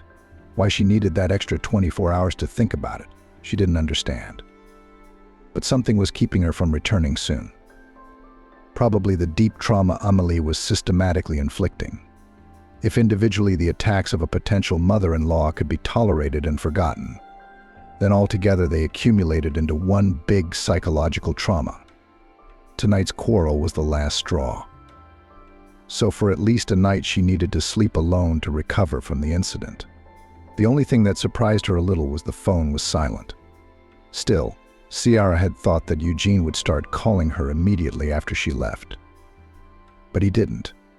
Even on messengers, there wasn't a single message from Eugene, despite the difficult situation. His natural restraint found a way to show itself. However, Ciara was able to find an excuse for this inaction as well. She decided that at first Eugene just didn't want to get under Ciara's hot hand and thought it was better to wait until she cooled down a bit. And then he had simply gotten a call from Stephen, informing him of Ciara's decision to return tomorrow and asking him not to bother her for that 24 hours. With those thoughts, Ciara calmed down and finalized her decision to come back tomorrow. Everything turned out just as Ciara had envisioned, even a little better. The next morning, Eugene called her himself, apologized for the past incident, and asked her to come back. Ciara immediately did just that. Throughout the wedding preparations, to Ciara's delight, Amelie had not made any contact at all. They occasionally called Eugene, but even in those private conversations, they didn't seem to mention Ciara. Apparently, Stephen had managed to do some serious work with her. Ciara was quietly happy about it and was busy with the wedding arrangements. She was embarrassed to remember that she could have deprived herself of such happiness by simply running away from Eugene. It was a good thing that the wise Stephen had gotten there in time. There was no telling how things would have turned out if he had not, with his usual calmness and prudence, taken up the matter. The wedding was one day away, Ciara's most nervous moment of preparation. The phone rang. She didn't pick it up right away. The problems associated with the ill-fitting dress seemed much more important to her.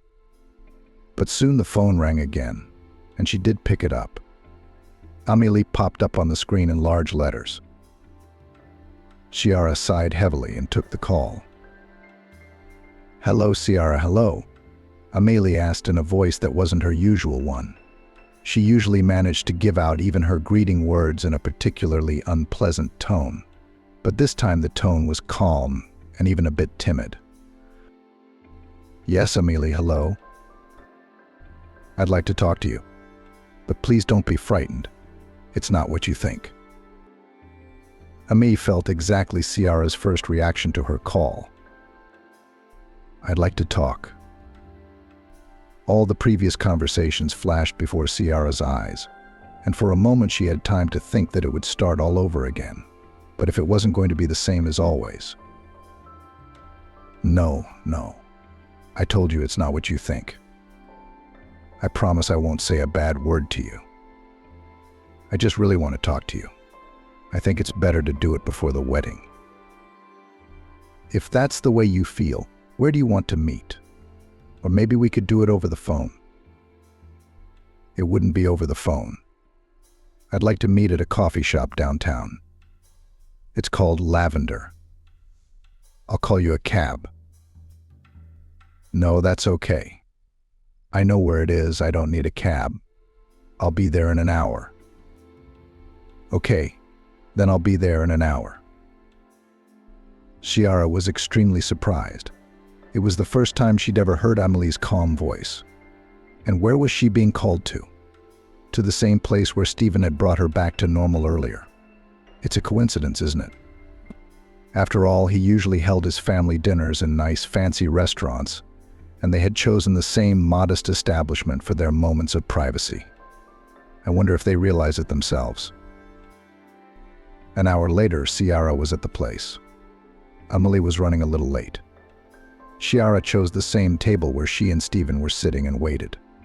Literally 5 minutes later, Amelie walked into the room. "Oh, Ciara, you picked my favorite table," she said cheerfully and sat down across from me. "This must be where you and Stephen usually relax, right?" Ciara asked, as if she wanted to check her hunch. "No, we usually vacation in more solid places, And here I like to come alone, and I don't think he knows about it," Amelie answered. "Wow," Ciara said in surprise. She didn't know what surprised her the most. On the one hand, it was strange to hear that Amelie preferred a modest place for privacy. Ciara had always thought the main thing about their pairing was Amelie and her love of local pathos. But here, talking about the more respectable places, she made a face as if she was sick of all those expensive restaurants and was only thinking how she could escape to some humble cafeteria. On the other hand, the coincidence with Stephen seemed even more surprising to Ciara. She had a thought that it was her husband who had told Amelie about the conversation they had had, and that was the reason for the choice of location for tonight's meeting. But as it turned out, it was really a coincidence. I guess the years together have something to do with taste and preferences in non-obvious things. "You must be a little surprised," Amelie said, as if reading Ciara's mind. "You must have thought that I'm just a pretentious aunt who cares more about the price tag than anything else in the world. But no, sometimes I want to be modest. You see, lately I've been thinking more and more about how bored I am with everything. Many years ago I invented the image of a rich diva. In fact, it was never her. Still understand, a girl from a poor family, from a deep province, suddenly finds herself in the circle of golden youth. Anyone's head will be blown off by talk of good perfume and travel to Paris. And as a result, a bouquet of complexes in addition. Stephen has always been sympathetic to this, only sometimes expressing his dislike of what is going on. Though he should love all this agility and bohemia much more than I do. He's one of those golden youths. And I thought that since I had become a Salvador, I had to live up to it. That's how you can rework this text. The outfits, the house, the restaurants, I got used to it all over time. But it wasn't just about material possessions. No, I wanted my loved ones to meet certain standards too. And of course, the most important person to me was Eugene. I felt it was my duty to find the best things in life for him. And what does the best mean in my distorted view? The richest and most expensive, of course. And here, just the daughter of the neighbors grew up, but literally everything worked out perfectly. Only thing is, our Eugene took after his father. I'm such an idiot. I should have taken after Stephen. But no, I had to satisfy my need for pathos. Oh, come on, why would you do that? Ciara felt sorry for Amelie. She never thought she could feel pity for this man. But once Amelie had shared a little of her revelations, everything changed at once. No, don't feel sorry for me," Amelie said. "You have every right to hate me. I just want you to understand the nature of my initial attitude toward you. All those complexes and rich prejudices were very repulsive. When Eugene told you, all my ideas of right living collapsed in an instant. The deep complexes that prevented me from accepting you turned into outright boorishness. Although in fact many years ago I was in the same position as you." Or maybe, Amelie wondered, "There's nothing wrong with me?" Ciara asked. "I was just thinking, maybe I was trying to save you." "I'm sorry." "What do you mean?" "Well, I just didn't want you to make the same mistakes I made subconsciously. You have the same potential to pick up those same complexes and become a petty woman like me. Although I'm not looking for excuses. You're completely different and will never, thankfully, become like me." "No, you're absolutely right," Ciara said. I too have been and continue to be uncomfortable with wealth. And maybe if you hadn't decided to tell your story, it would have happened all over again, Ciara said. It's good that you realize that. I don't know if you forgive me for all these cruel conversations we've had. I don't think I could forgive myself. In fact, if I were you, I'd run away or give Eugene an ultimatum. It was either me or your mom. I had that thought, Ciara grinned. But I thought it was too harsh. By the way, how did Stephen's mom take you in? Amelie turned to the window and stared out for 15 seconds. Let's just say it wasn't the best experience I can give you, she finally said. Stephen's mom was a bossy woman, like me, only unlike me. She'd been rich all her life. I don't know how the Salvador family managed to make a good fortune during the Soviet era. Stephen's father was a prominent party figure, but that wasn't a guarantee of success back then. Anyway, it doesn't matter how. But Stephen's parents lived much richer than the average Soviet citizen. It really surprised me, Amelie continued. I used to walk around their apartment and dacha with my mouth open, imagining how I would have foreign clothes and real French perfume. You probably wouldn't understand that now. There is everything from every country on the shelves. You can buy it all you want. It is there, but not everyone can buy it, Ciara corrected. And the quality is not always original. So there is a choice, of course, but not everyone can use this choice. Well, you see, again this vacuum of rich life appears, said Amelie. Apparently in my world everyone can buy everything. I guess that's okay. You don't have to know all the realities. Yes, I do, Ciara argued. Sometimes that ignorance can lead to the most unpleasant consequences, like you lashing out at me. Okay, let's get back to your question, Amelie said. As you've probably guessed by now, Stephen's mother didn't accept me either. Only she never said so openly. Then how did you know she didn't accept you? Ciara asked. You know, it happens when you walk into a house and you feel with every fiber of your being that you're hated, Amelie said. People don't have to express their hatred out loud. It's just a look, an intonation, something like that. Moreover, at some point Stephen stopped calling me to his house, trying to make sure that his mother and I never crossed paths. His parents didn't even come to our wedding, she continued. Stephen said they had some very important things to do, but I knew right away. They never accepted me into their family. Stephen's mom had passed away pretty early in life, and we never got a chance to explain ourselves. On the other hand, you didn't fight with her, did you? Ciara tried to reassure me. Yes, she never raised her voice at me, Amelie replied. But, you know, sometimes it's better to have all your emotions confronted in person than to have them stored somewhere deep inside. I think that her early departure may have something to do with the fact that she kept it all to herself, never let her emotions out. But who knows? Maybe I was just making it up as I went along. Are you blaming yourself for your mother-in-law's early death? Ciara wondered. No, I don't blame myself, but I think I caused her a lot of distress. Most importantly, hidden distress. She was just very fond of Stephen, so she didn't want to talk about it openly. And I must have been a bad mother to act so rudely. In the end, you made the right choice, Ciara said. We were able to have a human conversation after all. Explain ourselves. It's a lot better than keeping it to yourself. You did better than Stephen's mom? But what could I have driven you to? Amelie sighed. But it's all right. You didn't drive me to anything. I'm not the weakest of characters, you know. I've been hurt by your barbs, of course, Ciara said. But it's all right, I put up with it. Except for the last time. And then I did the wrong thing. I should have acted right away, told Eugene and Stephen. I told you I didn't want to upset your relationship with Eugene, so I kept quiet, she continued. And about Stephen, I hardly knew him. Before that unexpected conversation, as it turned out, I hardly knew him either. No, I mean, I knew he was a good psychologist. but not that good. He'd built a solid business from scratch. I was involved, of course, but more as a doer, just doing what he told me to do. "Didn't you say that Stephen was one of the golden youth?" Sierra asked. "Yes," he was. Amelie nodded.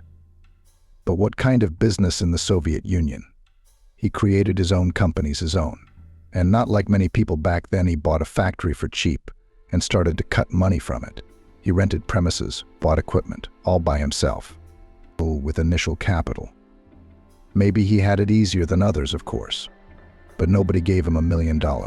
His father took the collapse of the Union hard, so he was skeptical of Stephen's idea to create his own enterprise. Almost didn't help. Is that what I'm getting at?" Amelie took a sip of coffee. "Entrepreneurs, businessmen are a special breed. Oh, I've seen a lot of them over the years. Some of them make me sick. Some bad, some good. But they all have something in common: grit, speed, toughness. But if you look at Stephen from the outside, there's none of that. Not even just from the outside. At home, he's a harmless man who I would never trust to run a big company.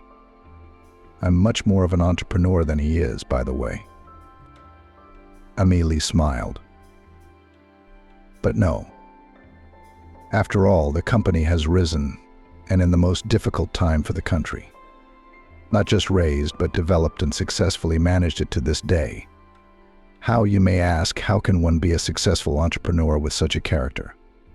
I did not immediately begin to think about it. You see, when you live with a person for many years, you don't notice their characteristic features," Amelie continued. "You take everything as normal. But at every meeting with entrepreneurs, at every business lunch, I felt uncomfortable. I just didn't like those rich guys. But with my Stephen, it was always so nice, so relaxed.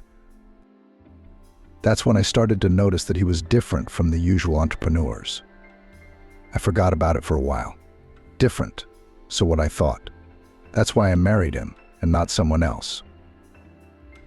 But with each new meeting, with each new acquaintance, eccentric businessman, I thought again about Stephen's character. And then the truth finally began to dawn on me. Stephen has some kind of psychological skill that helps him solve all business problems." Amelie paused, taking a sip of coffee. "At first it seemed to me that this is only a small part of the success of his company. After all, I was in charge of a lot of the negotiations. But as time went on, I realized that Stephen's silent, modest participation was a much bigger part of our success than my loud and flashy negotiations. Like a spider, he quietly weaves his web, graciously invites his competitors, partners, and subordinates into his web, envelops them, and then does whatever he wants with them," Amelie said emotionally. "Somehow he manages to find weaknesses, pain points, or just the most important thing in some issue. Stephen quietly presses on these points and gets the desired result. I thought at the time that he only did that in business. In life, he's quieter than water, lower than grass. He's unpretentious, he doesn't demand anything. He just doesn't need to show his psychological skills. But that's not the case. It was only in the last month that I realized that he had been using those skills throughout our life together. It's just that Stephen did it so neatly that I didn't notice. And anyway, I guess he was okay with my hot temper. That's why he wasn't very active in fixing our relationship. After all, marriage is not a business. There are other processes at work," Amelie said. "How did you notice it in the end? What happened? In the last month, something that had never happened in your entire life together." "You happened," she grinned. "But Eugene and I started our relationship much earlier." "Yes, but Stephen had stayed out of it all this time. And then he decided to clean up the mess. That's when I realized." "Why did Stephen decide to interfere?" Sierra wondered. "Oh, I don't know. It's so unlike him. Usually he's separate and Eugene's personal life is separate." "I think the answer is obvious," Amelie shrugged. "He just felt sorry for you. Realized you were suffering because of me. He waited and waited, and at the most decisive moment he acted like that." "What did he do besides talk to me?" He had 2 conversations with me, calmly, without raising his voice. He carefully explained everything. After that, my worldview completely changed. I have never worked with psychologists, but I think people experience something similar after a long therapy with professional psychologists. He brought me back down to earth and explained what I looked like from the outside. And in 2 conversations, Stephen managed to change your personality? Ciara asked incredulously, as you can see, only not quite like that. Emily shook her head. He didn't change my personality. Stephen helped me to shed the tinsel that hung over my real identity, those awful rich man complexes and prejudices. She took a sip of coffee. The first conversation happened after you ran away. I don't know what clicked with him, but that evening of that day, Stephen sat down with me and bluntly told me he wanted to talk. He told me how he'd talked to you, what a positive girl you really are. And then he started asking simple leading questions, the answers to which made me realize how stupid it was to act like that. After that, I decided to give you a break. No calling, no texting, avoiding seeing you. I thought that you hated me and would not agree to even a normal, calm conversation, such as we have now. And last night we had a second conversation. He reminded me about our personal history, about my relationship with his mother. Emily continued. Yesterday I finally realized how wrong I was about you. And I decided that we should end this ridiculous feud before the wedding, and as openly as possible, explaining to you everything that I realized about myself not so long ago. I hope I've done that. And I hope even more that you'll forgive me. She looked at Ciara. Of course I will, she nodded. You are a very strong man. Only strong people are able to change so dramatically in such a short time, and at the same time, looking in the eyes, apologize. Strong people don't torture their fiancé for such a long time. Emily waved her hand. Did you have a reason to do it? Well then, let's put it behind us, Ciara said. Although the last thing I really don't want is for you to repeat my mistakes. The most important thing in a marriage, in any marriage, and especially when it comes to any financial matters, is to stay yourself. Yeah, thanks for the warning. I more than understood. Emily nodded. Good for you. Well, I won't keep you any longer. Get ready for tomorrow, for the great happiness that will come. Ciara said goodbye to Emily and left the cafe. Outside it was going to rain again. The people of the city were not lucky with the weather this summer. Ciara hailed a cab, sat in the back seat, and leaned against the window, thinking. The cab driver, seeing the pensive expression on her face, did not distract her with conversation, put on some quiet radio station, and silently drove Ciara home. Ciara really had a lot to think about. It seemed like she should have been driving in bewilderment at the conversation that had taken place. After all, how was it possible that Eugene's mother, who had been driving her for over a year, turned out to be not only a subtle and sensitive person, but also found the strength to apologize and explain everything to Ciara? But it wasn't the sudden transformation of roles and attitudes towards her mom that she was thinking about. She felt like she'd just been chatting with a friend she'd known for years. Absolutely the same feelings. Ciara trusted Emily completely, didn't doubt the sincerity of her every word. Everything was so ordinary, so peaceful, that she forgot all the hardships this woman had put her through. Someone had erased all the negativity from her memories of Emily. And now Ciara was just driving and enjoying the moment. She didn't even have to think about tomorrow's wedding. She was already happy. I'm sorry, you're so thoughtful. The cab driver broke the silence. Is something important coming up? Yes, you're very clever, Ciara smiled. Something important indeed. Well, what could be important for a young, beautiful girl? A wedding, a divorce. Still a wedding, she nodded. Oh, today I'm especially perceptive. The cab driver praised himself. Are you a little nervous? That's right. It's better to be nervous beforehand, so that there won't be any problems later. He began to tell an incredibly interesting story of his life. which Ciara stopped listening to at the second sentence. It wasn't until the end of the story that she came to her senses. "So you should always be on your guard," the cab driver warned emotionally. "Always, especially before a wedding. There will always be those who want to upset her. So girl, I hope that you will not repeat my mistakes and will not trust everyone at once. We're here now, by the way." The car was indeed pulling into the courtyard of Eugene and Ciara's house.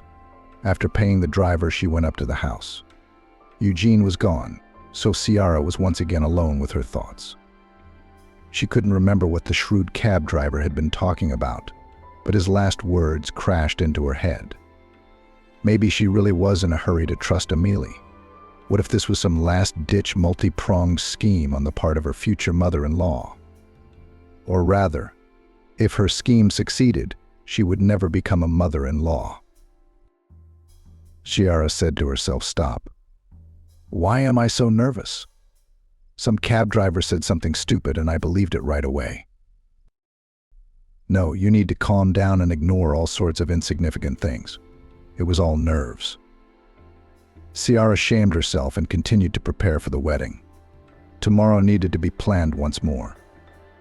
She and Eugene decided to do away with hackneyed traditions, like the groom not seeing the bride before the wedding in her dress and other classic superstitions. They decided to go to the registry office together and then modestly go to celebrate in a restaurant. They did not want a lot of guests, only Ciara's parents, Eugene's mom, a few friends and girlfriends. It seemed that there should not be any difficulties with the organization. The only thing was that Ciara was worried whether she would have time to go to the beauty salon before the registry office. But there much depended on the speed of the master, not on her. The next day, Ciara went to the salon even earlier than she had planned. She called the master in advance and clarified whether there was free time. Ciara had been to this salon literally several times in her life. Usually she solved her appearance by herself. She did her hair, manicure and pedicure with her own hands. At first she just didn't have money for all these masters, and then, even when Eugene and she had the opportunity to go anywhere, the habit of doing everything herself remained. And it must be said, Ciara was pretty good at it. So there was no need for beauty salons. But the wedding was a special day, and Ciara decided to trust the hands of a master. They chose a hairstyle together, and the girl began to work on her hair. Ciara watched her hands carefully, ready to stop in time, for example, if she wanted to cut off too much hair. After a couple minutes, she calmed down a bit, relaxed, and stopped this total control. Ciara decided that the master knew his business and there was no need to keep glaring at her. But it wasn't long before she had to tense up again.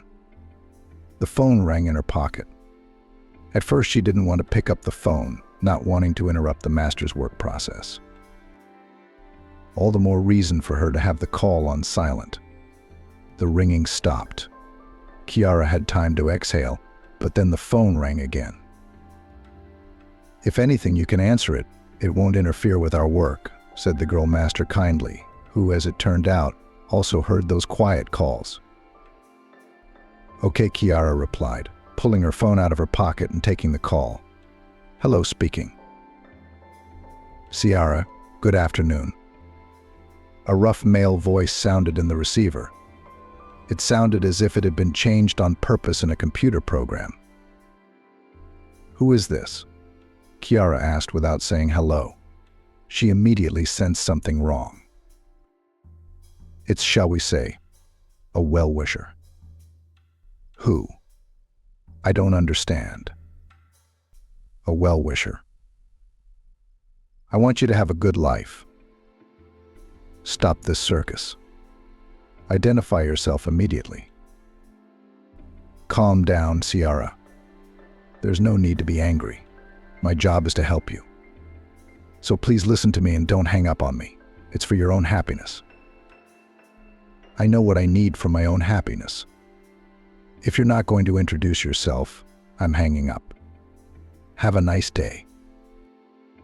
Ciara thought she'd gotten a scam call and was about to hang up. "Wait, it's about your wedding," shouted the man into the phone, and it worked. Ciara didn't bother to press the reset button. Speak then? Only clearly, quickly, and without idiotic mystery. Okay, I'll be as direct as possible. You need to cancel the wedding immediately because the man you want to marry is not who he says he is. What the hell are you talking about? Who the hell are you? I can't reveal my identity yet because it would be worse for both of us. Eugene is a traitor and a cheater. He's been living a double life and lying to you for years. So stop it right now. On what grounds am I supposed to believe you? On any basis. I'm telling the truth. And tonight, if you don't cancel the wedding, you'll see it for yourself. Eugene will cheat on you during the ceremony. Look, that's ridiculous. It's not even funny. Couldn't you think of anything more plausible? Well, don't believe me, but you're going to regret it today. Right now, canceling the wedding is still within your power. Right now, you can avoid tomorrow's embarrassment and prevent the rest of your life from being traumatized. Please believe me. How do you even envision this? I have to cancel my wedding because some scammer called me and talked trash about my fiancé. But it's still your choice.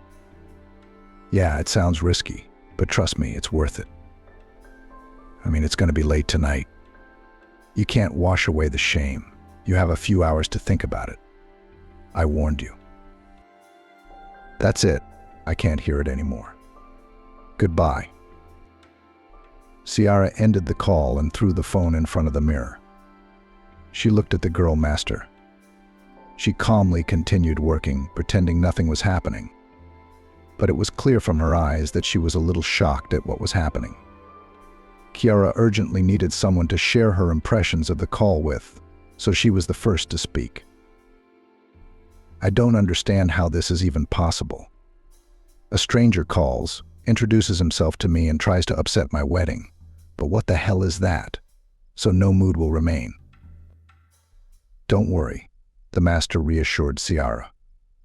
The closer an important event is, the more unnecessary problems will arise. Maybe it was a secret admirer called you, who does not want you to marry. Or, for example, the former revenge. Come on, how could I have secret admirers? And anyway, do you know how many years ago my previous relationship ended? I think all the exes have long since forgotten me. I mean, maybe some scammers will call again, demanding money to make the wedding a success. Maybe they're scammers, although I've never heard of such elaborate schemes. Okay, let's see. The master finished her work and Ciara drove home. In the cab, she was still as pensive as yesterday. Only this time the cab driver was able to keep silent for the rest of the ride. Ciara thought about that mysterious phone call. She carefully chased one thought away, but it came back again and again. It was the thought of Amelie's involvement in the call. Hadn't it all been part of her big plan yesterday? To put her guard down, to draw suspicion away from herself, and then set this nonsense in motion today. There was no reason for Ciara to really suspect Amelie. She forced herself to believe it was just her prejudices and nothing more. For one thing, the scheme was too complicated. Amelie could come up with something much simpler and more axe-headed. She doesn't need to hire people, bust up a comedy act in a cafe to issue an ultimatum, or have a tough face-to-face talk with Ciara. And secondly, Amelie was already very convincing yesterday. Ciara had worked in sales for a long time, and was good at recognizing when a person was faking it, and when they really, for example, liked a certain thing. Amelie, of course, is not a jacket buyer. But the principle is the same. Yesterday, when she talked about moments from her youth, about Stephen's mom, she had real tears in her eyes. Yes, she was able to hold them back. But Ciara saw those tears. So Amelie's fake version of the story seemed pretty wild to her. The cab driver drove her home quickly. Ciara arrived with plenty of time to spare. Eugene had just woken up. His mood was good. "You look gorgeous," he said to Ciara as he looked at her new hairstyle. "Thank you," the bride thanked Eugene and hugged him. She hugged him silently for a few minutes. Is everything okay, Ciara? Eugene asked, looking at Ciara's silence. Yes, everything is fine, she answered him in an unsure tone. Are you worried about the wedding? Eugene was not convinced by Ciara's words. A little. Probably more than I should be, though. I know I'm nervous, too. I mean, we're advanced people, you and me. It's just a few drops of ink on a passport. Why should we worry about it? We should just think of the wedding as a celebration. Enjoy it. You make a good point, Ciara said and sighed. What's wrong with you? Eugene hugged his fiancée even tighter. Are you sure it's just the wedding that's bothering you? Nothing else has happened? How's Mom? Nothing, Ciara answered. I had a heart-to-heart talk with her last night. She didn't call again? No, I don't mean my mom, I mean yours. How is she? Does she have time to come to the wedding from the village? How's she doing? Mine's fine. She'll make it. She was wondering how you're doing. Unlike Amelie, Ciara's mom took to Eugene immediately. She didn't have a problem with her future son-in-law. She trusted her daughter's choice. Well, that's good. So everyone will be together today, for the first time since we've been together. Or is that what you're worried about? You could say that, Ciara answered, not quite lying to Eugene. She was of course more worried about the call, but Ciara wasn't forgetting about her mom's upcoming meeting with Amelie either. There was no telling how it might end. Her mom was a simple woman. She might say something to Amelie if she started to show her temper. She could only hope that Amelie's transformation from yesterday would spread to the wedding festivities and everything would go quietly and calmly. Ciara was sure of her mother she would never provoke a conflict, but she could react. I think everything will be fine. People are adults, they understand everything. Dad will be there if anything happens. He'll keep an eye on everyone, won't he? Eugene grinned, hinting at his mom's complicated nature. Yeah, that's comforting. Stephen's presence really did give Ciara a guarantee of a quiet evening. The man had recently demonstrated exceptional wisdom and ability to resolve difficult conflicts. Okay, as long as we're all good. What's wrong? Why do you have such a sad look on your face, Eugene? Ciara stared intently into her fiancé's eyes. Tell me honestly, you're not going to leave me for anyone, are you? What's the matter, Ciara? No, I'm not. Eugene was a little taken aback by the unexpected question from Ciara. And in the whole time we've been together, you haven't cheated on me with anyone? She asked. I haven't, Eugene answered. Listen, I'm a little scared by your questions. What's wrong? Nothing, Ciara hugged Eugene again. If you're so faithful, nothing happened. Everything's fine. They sat like that until they left for the registry office. Ciara had the thought of telling Eugene about the call, but she didn't dare to do it. It looked too stupid from the outside, and not just from the outside. Ciara herself thought the situation was as stupid as possible. Telling Eugene would only spoil his mood. And at a wedding there should be at least one person with a festive mood. Moreover, even if she made the most unrealistic assumption and thought that the man calling wasn't lying and that Eugene was really the last scoundrel, he would never admit it, and will deny it anyway. So initiating Eugene into the mysterious caller seemed to Ciara from all sides a wrong decision. She thought the best thing to do right now would be to forget about the call. Yes, it wouldn't be possible to completely get rid of the intrusive thoughts. One way or another, the subject would come up for her during the celebration.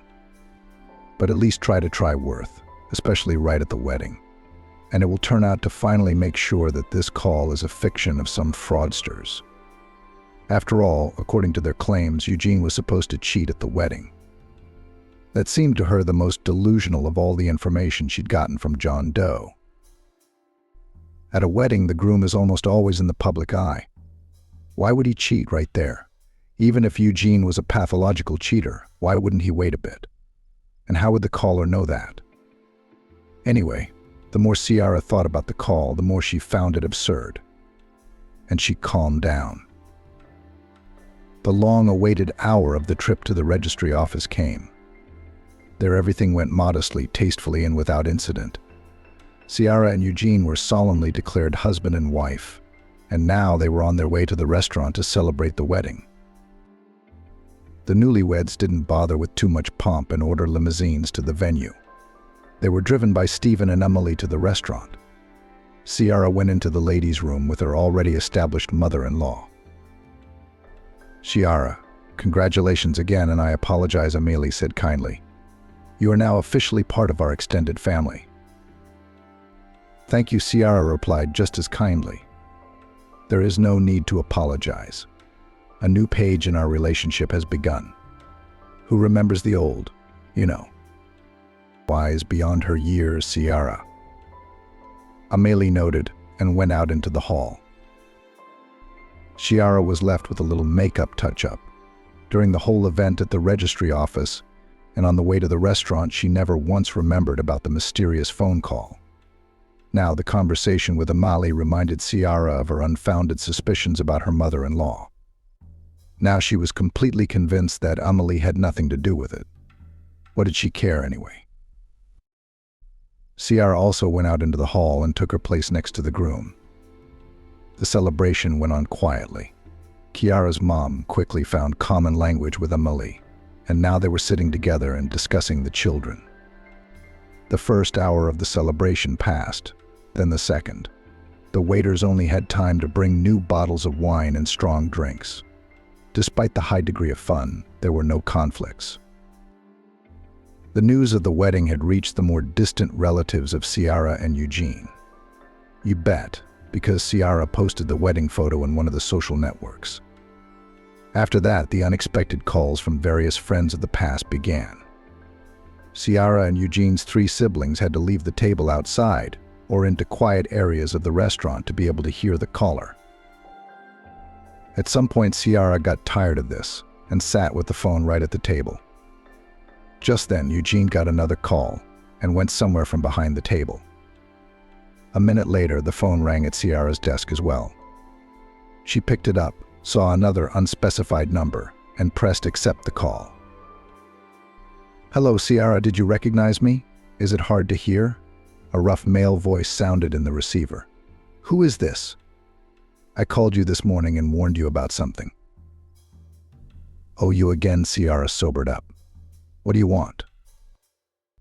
"I don't need anything anymore. All I could do was warn you. Didn't you listen? Now all you have to do is reap the consequences of your mistakes." "Cut the crap." Ciara left the table and went to a quieter corner. "Can you be traced by your phone number? Do you even know about that?" "Oh, Ciara, you're a naive girl," the stranger grinned. "And to make sure that I'm not lying, you only need to put your hand in the pocket of your husband's jacket. Anyway, you know everything. Call me, please, on this number. Have a good day." The man hung up. Ciara turned around and slowly walked to the table. Eugene still hadn't returned. As luck would have it, he had gone out to talk in just his shirt and left his jacket hanging on the chair. Ciara reluctantly sat down in her seat, looked around, and carefully slipped her hand into Eugene's jacket pocket. There she fumbled for some paper. The girl looked around again and pulled it out. The paper was neatly folded several times and smelled of perfume. Ciara put her hands under the table and unfolded the note, trying to keep a nonchalant expression on her face. The note had only a few words written on it in good handwriting: 07000 in the small banquet room. Waiting. Ciara looked at her watch. It showed 6:55. She wasn't quite sure what was even going on. It all seemed like some kind of idiotic prank.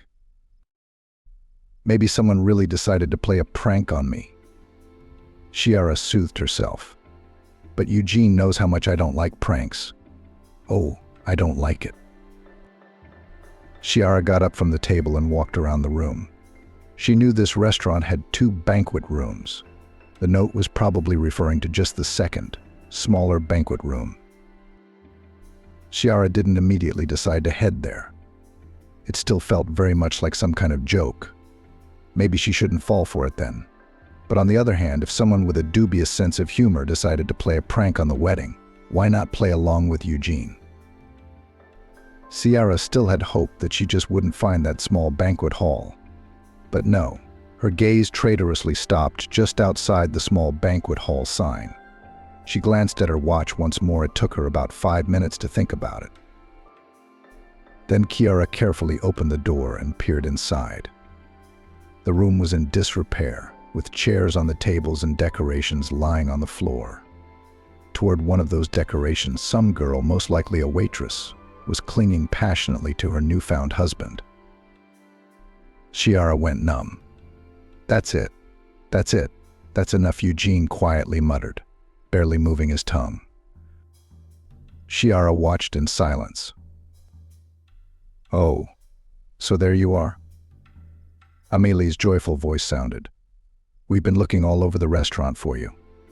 And here we are, a wedding without the newlyweds." The woman didn't have time to finish her sentence. She too had looked into the unfortunate room. Ciara turned around and quickly ran to the exit. Amélie tried to catch up with her. Eugene finally realized that he had been spotted. He jumped up, but only managed to walk a few steps and collapsed. "Ciara, my girl, I beg you. Wait," her mother-in-law urged her, catching up with her at the door of the restaurant. "Don't, please. You were right. Then I have no place in your family." "Stop it."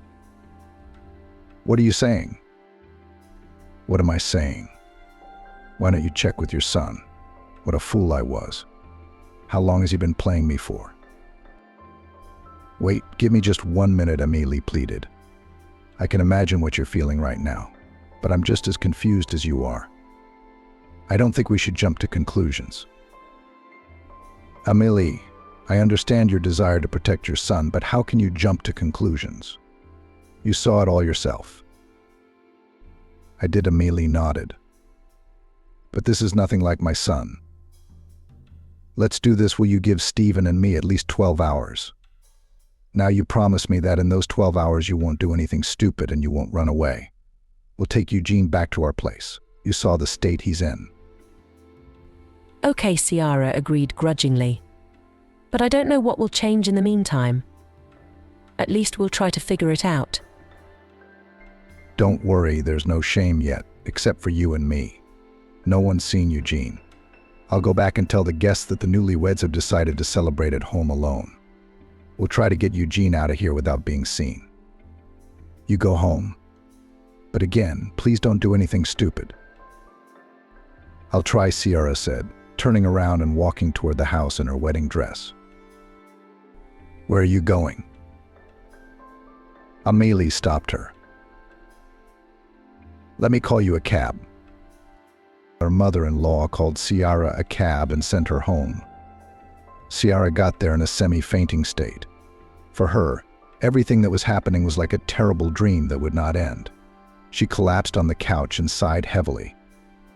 Ciara stared at the ceiling silently, tears streaming from her eyes. She didn't even have the strength to change her clothes. She lay like that for several hours until she was awakened by the intercom ringing. Ciara didn't want to go open the door. She didn't want to do anything at all, but it wouldn't stop ringing. So then she forced herself to get up and open the door. Amélie and Stephen walked into the apartment. "Ciara, you have your laptop next to you. Is it busy?" my father-in-law asked. "Yeah, it was lying around here somewhere." Ciara opened the laptop and handed it to Stephen. "Great. Now you're going to see something." He inserted a small flash drive into the laptop and turned on the video. It turned out to be the restaurant's security footage. It showed Eugene standing and talking on the phone. At some point he felt sick, leaned against the wall and tried to go outside. At that point, a waitress stopped Eugene and asked him to come with her.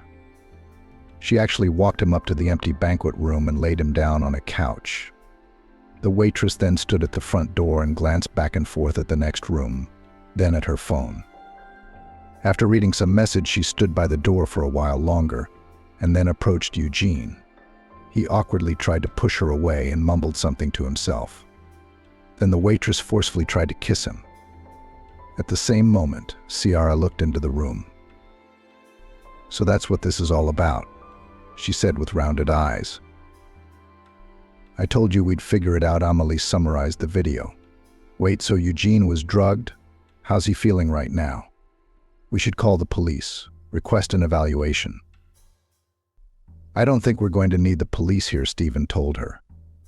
"Eugene is sleeping it off at our house right now. His pulse is fine. His blood pressure's fine. It's okay. He needs his sleep. I did the forensics myself. I just picked up Eugene's glass. I wouldn't mistake this blend for anything. It's just wine and vodka." "What do you mean, vodka?" Ciara was surprised. "We didn't even order vodka." Some waiter was diligently pouring Eugene a strong wine. "Vodka it was. You, I saw, had regular wine, but Eugene, you know, he's not very good with booze.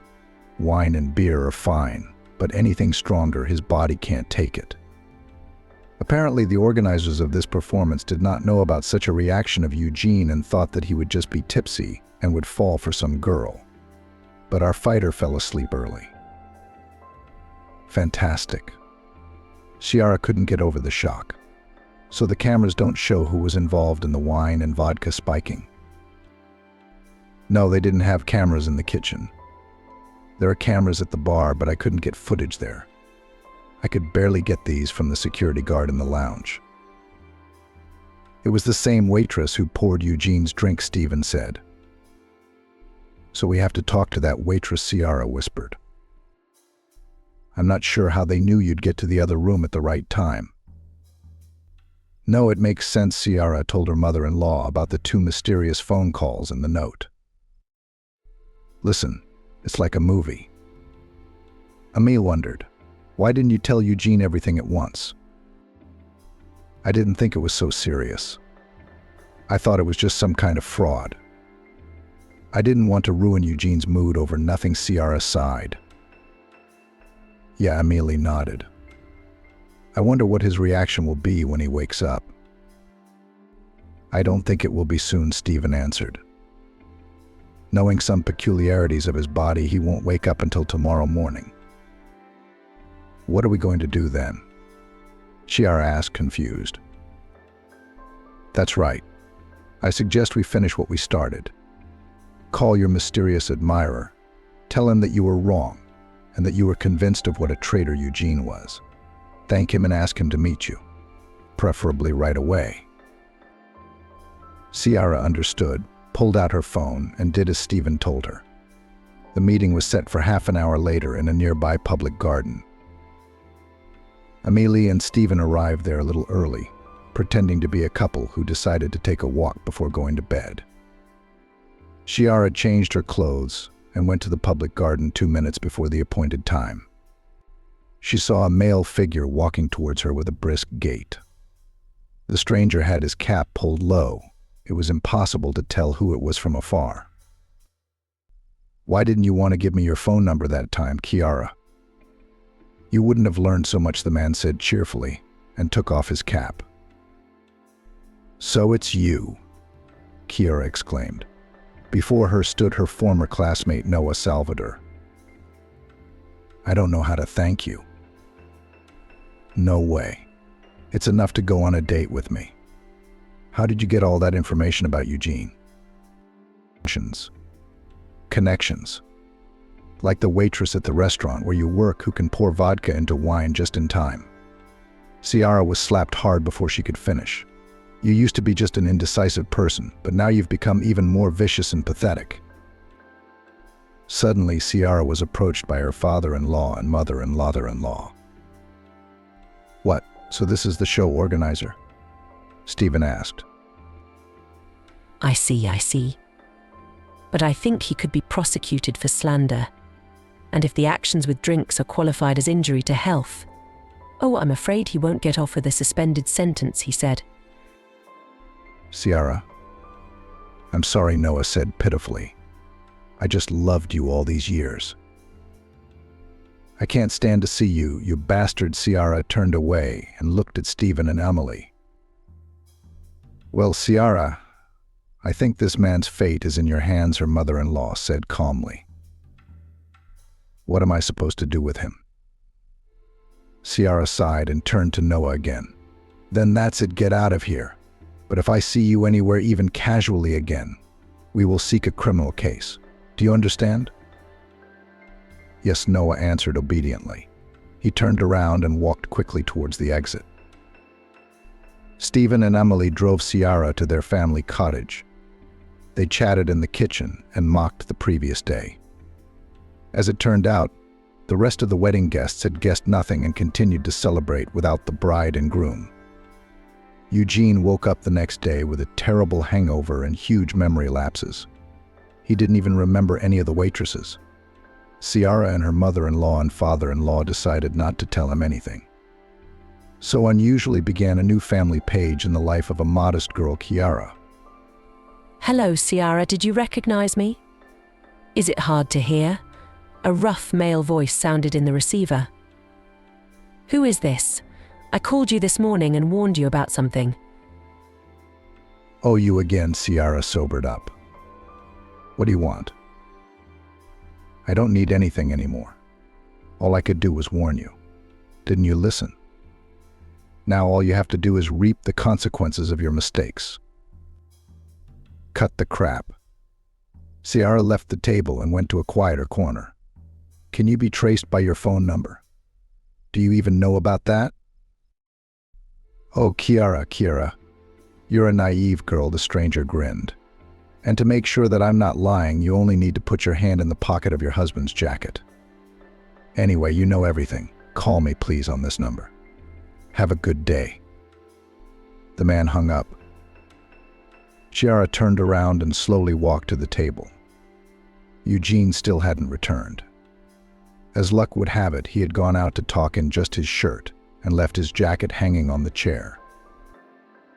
Chiara reluctantly sat down in her seat, looked around, and carefully slipped her hand into Eugene's jacket pocket. There she fumbled for some paper. The girl looked around again and pulled it out. The paper was neatly folded several times and smelled of perfume.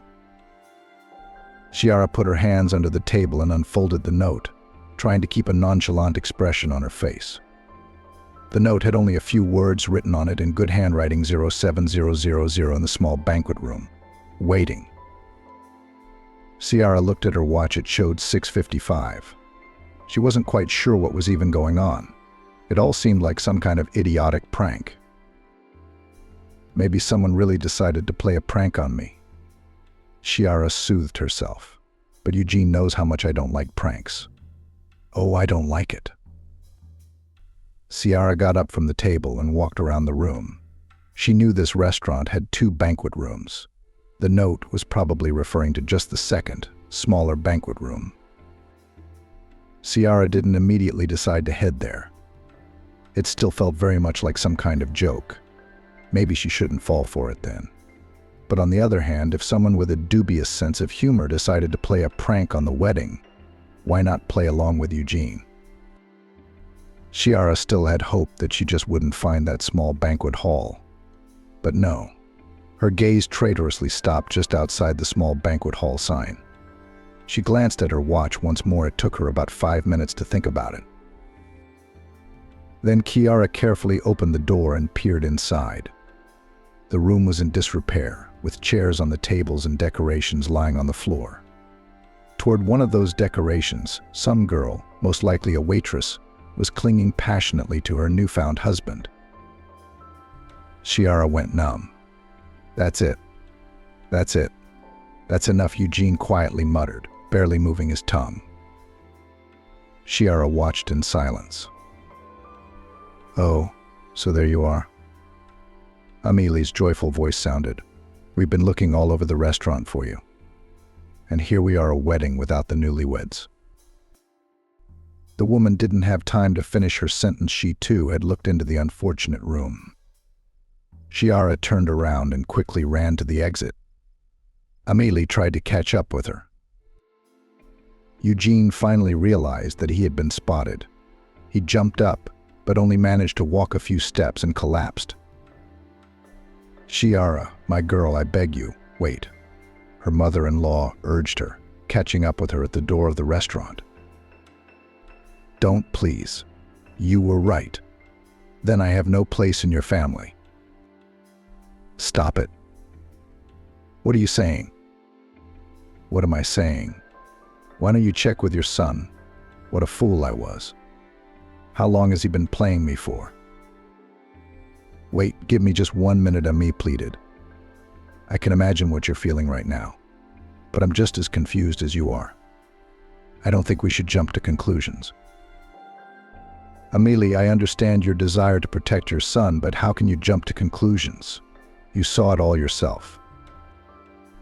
"I did," Amelie nodded. "But this is nothing like my son. Let's do this. Will you give Stephen and me at least 12 hours? Now you promise me that in those 12 hours you won't do anything stupid and you won't run away. We'll take Eugene back to our place. You saw the state he's in." "Okay," Chiara agreed grudgingly. "But I don't know what will change in the meantime. At least we'll try to figure it out. Don't worry, there's no shame yet, except for you and me. No one's seen Eugene. I'll go back and tell the guests that the newlyweds have decided to celebrate at home alone. We'll try to get Eugene out of here without being seen. You go home. But again, please don't do anything stupid." "I'll try," Chiara said, turning around and walking toward the house in her wedding dress. "Where are you going?" Amelie stopped her. "Let me call you a cab." Her mother-in-law called Chiara a cab and sent her home. Chiara got there in a semi-fainting state. For her, everything that was happening was like a terrible dream that would not end. She collapsed on the couch and sighed heavily. Chiara stared at the ceiling silently, tears streaming from her eyes. She didn't even have the strength to change her clothes. She lay like that for several hours until she was awakened by the intercom ringing. Chiara didn't want to go open the door. She didn't want to do anything at all, but it wouldn't stop ringing. So then she forced herself to get up and open the door. Amelie and Stephen walked into the apartment. "Chiara, you have your laptop next to you. Is it busy?" my father-in-law asked. "Yeah, it was lying around here somewhere." Chiara opened the laptop and handed it to Stephen. "Great.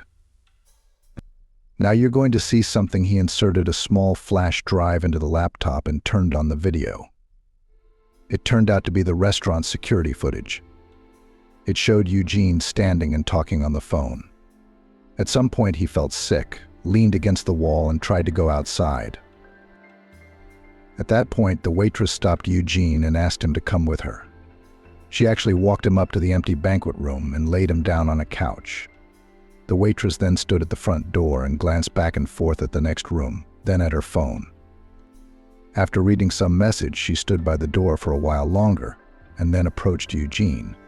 He awkwardly tried to push her away and mumbled something to himself. Then the waitress forcefully tried to kiss him. At the same moment, Chiara looked into the room. "So that's what this is all about," she said with rounded eyes. "I told you we'd figure it out." Amelie summarized the video. "Wait, so Eugene was drugged? How's he feeling right now? We should call the police, request an evaluation." "I don't think we're going to need the police here," Stephen told her. "Eugene is sleeping it off at our house right now. His pulse is fine, his blood pressure's fine. It's okay. He needs his sleep. I did the forensics myself. I just picked up Eugene's glass. I wouldn't mistake this blend for anything. It's just wine and vodka." "What do you mean, vodka?" Chiara was surprised. "We didn't even order vodka." Some waiter was diligently pouring Eugene a strong wine. Vodka it was. You, I saw, had regular wine, but Eugene, he's not very good with booze. Wine and beer are fine, but anything stronger, his body can't take it. Apparently, the organizers of this performance did not know about such a reaction of Eugene and thought that he would just be tipsy and would fall for some girl. But our fighter fell asleep early. Fantastic. Ciara couldn't get over the shock. So the cameras don't show who was involved in the wine and vodka spiking. No, they didn't have cameras in the kitchen. There are cameras at the bar, but I couldn't get footage there. I could barely get these from the security guard in the lounge. It was the same waitress who poured Eugene's drink, Stephen said. So we have to talk to that waitress, Ciara whispered. I'm not sure how they knew you'd get to the other room at the right time. No, it makes sense, Ciara told her mother-in-law about the 2 mysterious phone calls in the note. Listen, it's like a movie. Amelie wondered, why didn't you tell Eugene everything at once? I didn't think it was so serious. I thought it was just some kind of fraud. I didn't want to ruin Eugene's mood over nothing, Ciara sighed. Yeah, Amelie nodded. I wonder what his reaction will be when he wakes up. I don't think it will be soon, Stephen answered. Knowing some peculiarities of his body, he won't wake up until tomorrow morning. What are we going to do then? Ciara asked, confused. That's right. I suggest we finish what we started. Call your mysterious admirer, tell him that you were wrong, and that you were convinced of what a traitor Eugene was. Thank him and ask him to meet you, preferably right away. Ciara understood, pulled out her phone, and did as Stephen told her. The meeting was set for half an hour later in a nearby public garden. Amelie and Stephen arrived there a little early, pretending to be a couple who decided to take a walk before going to bed. Ciara changed her clothes and went to the public garden 2 minutes before the appointed time. She saw a male figure walking towards her with a brisk gait. The stranger had his cap pulled low. It was impossible to tell who it was from afar. Why didn't you want to give me your phone number that time, Ciara? You wouldn't have learned so much, the man said cheerfully and took off his cap. So it's you, Ciara exclaimed. Before her stood her former classmate Noah Salvador. I don't know how to thank you. No way. It's enough to go on a date with me. How did you get all that information about Eugene? Connections. Connections, like the waitress at the restaurant where you work who can pour vodka into wine just in time? Ciara was slapped hard before she could finish. You used to be just an indecisive person, but now you've become even more vicious and pathetic. Suddenly, Ciara was approached by her father-in-law and mother-in-law. What, so this is the show organizer? Stephen asked. I see. But I think he could be prosecuted for slander. And if the actions with drinks are qualified as injury to health. Oh, I'm afraid he won't get off with a suspended sentence, he said. Ciara, I'm sorry, Noah said pitifully. I just loved you all these years. I can't stand to see you, you bastard. Ciara turned away and looked at Stephen and Emily. Well, Ciara, I think this man's fate is in your hands, her mother-in-law said calmly. What am I supposed to do with him? Ciara sighed and turned to Noah again. Then that's it, get out of here. But if I see you anywhere, even casually again, we will seek a criminal case. Do you understand? Yes, Noah answered obediently. He turned around and walked quickly towards the exit. Stephen and Emily drove Ciara to their family cottage. They chatted in the kitchen and mocked the previous day. As it turned out, the rest of the wedding guests had guessed nothing and continued to celebrate without the bride and groom. Eugene woke up the next day with a terrible hangover and huge memory lapses. He didn't even remember any of the waitresses. Ciara and her mother-in-law and father-in-law decided not to tell him anything. So unusually began a new family page in the life of a modest girl, Ciara.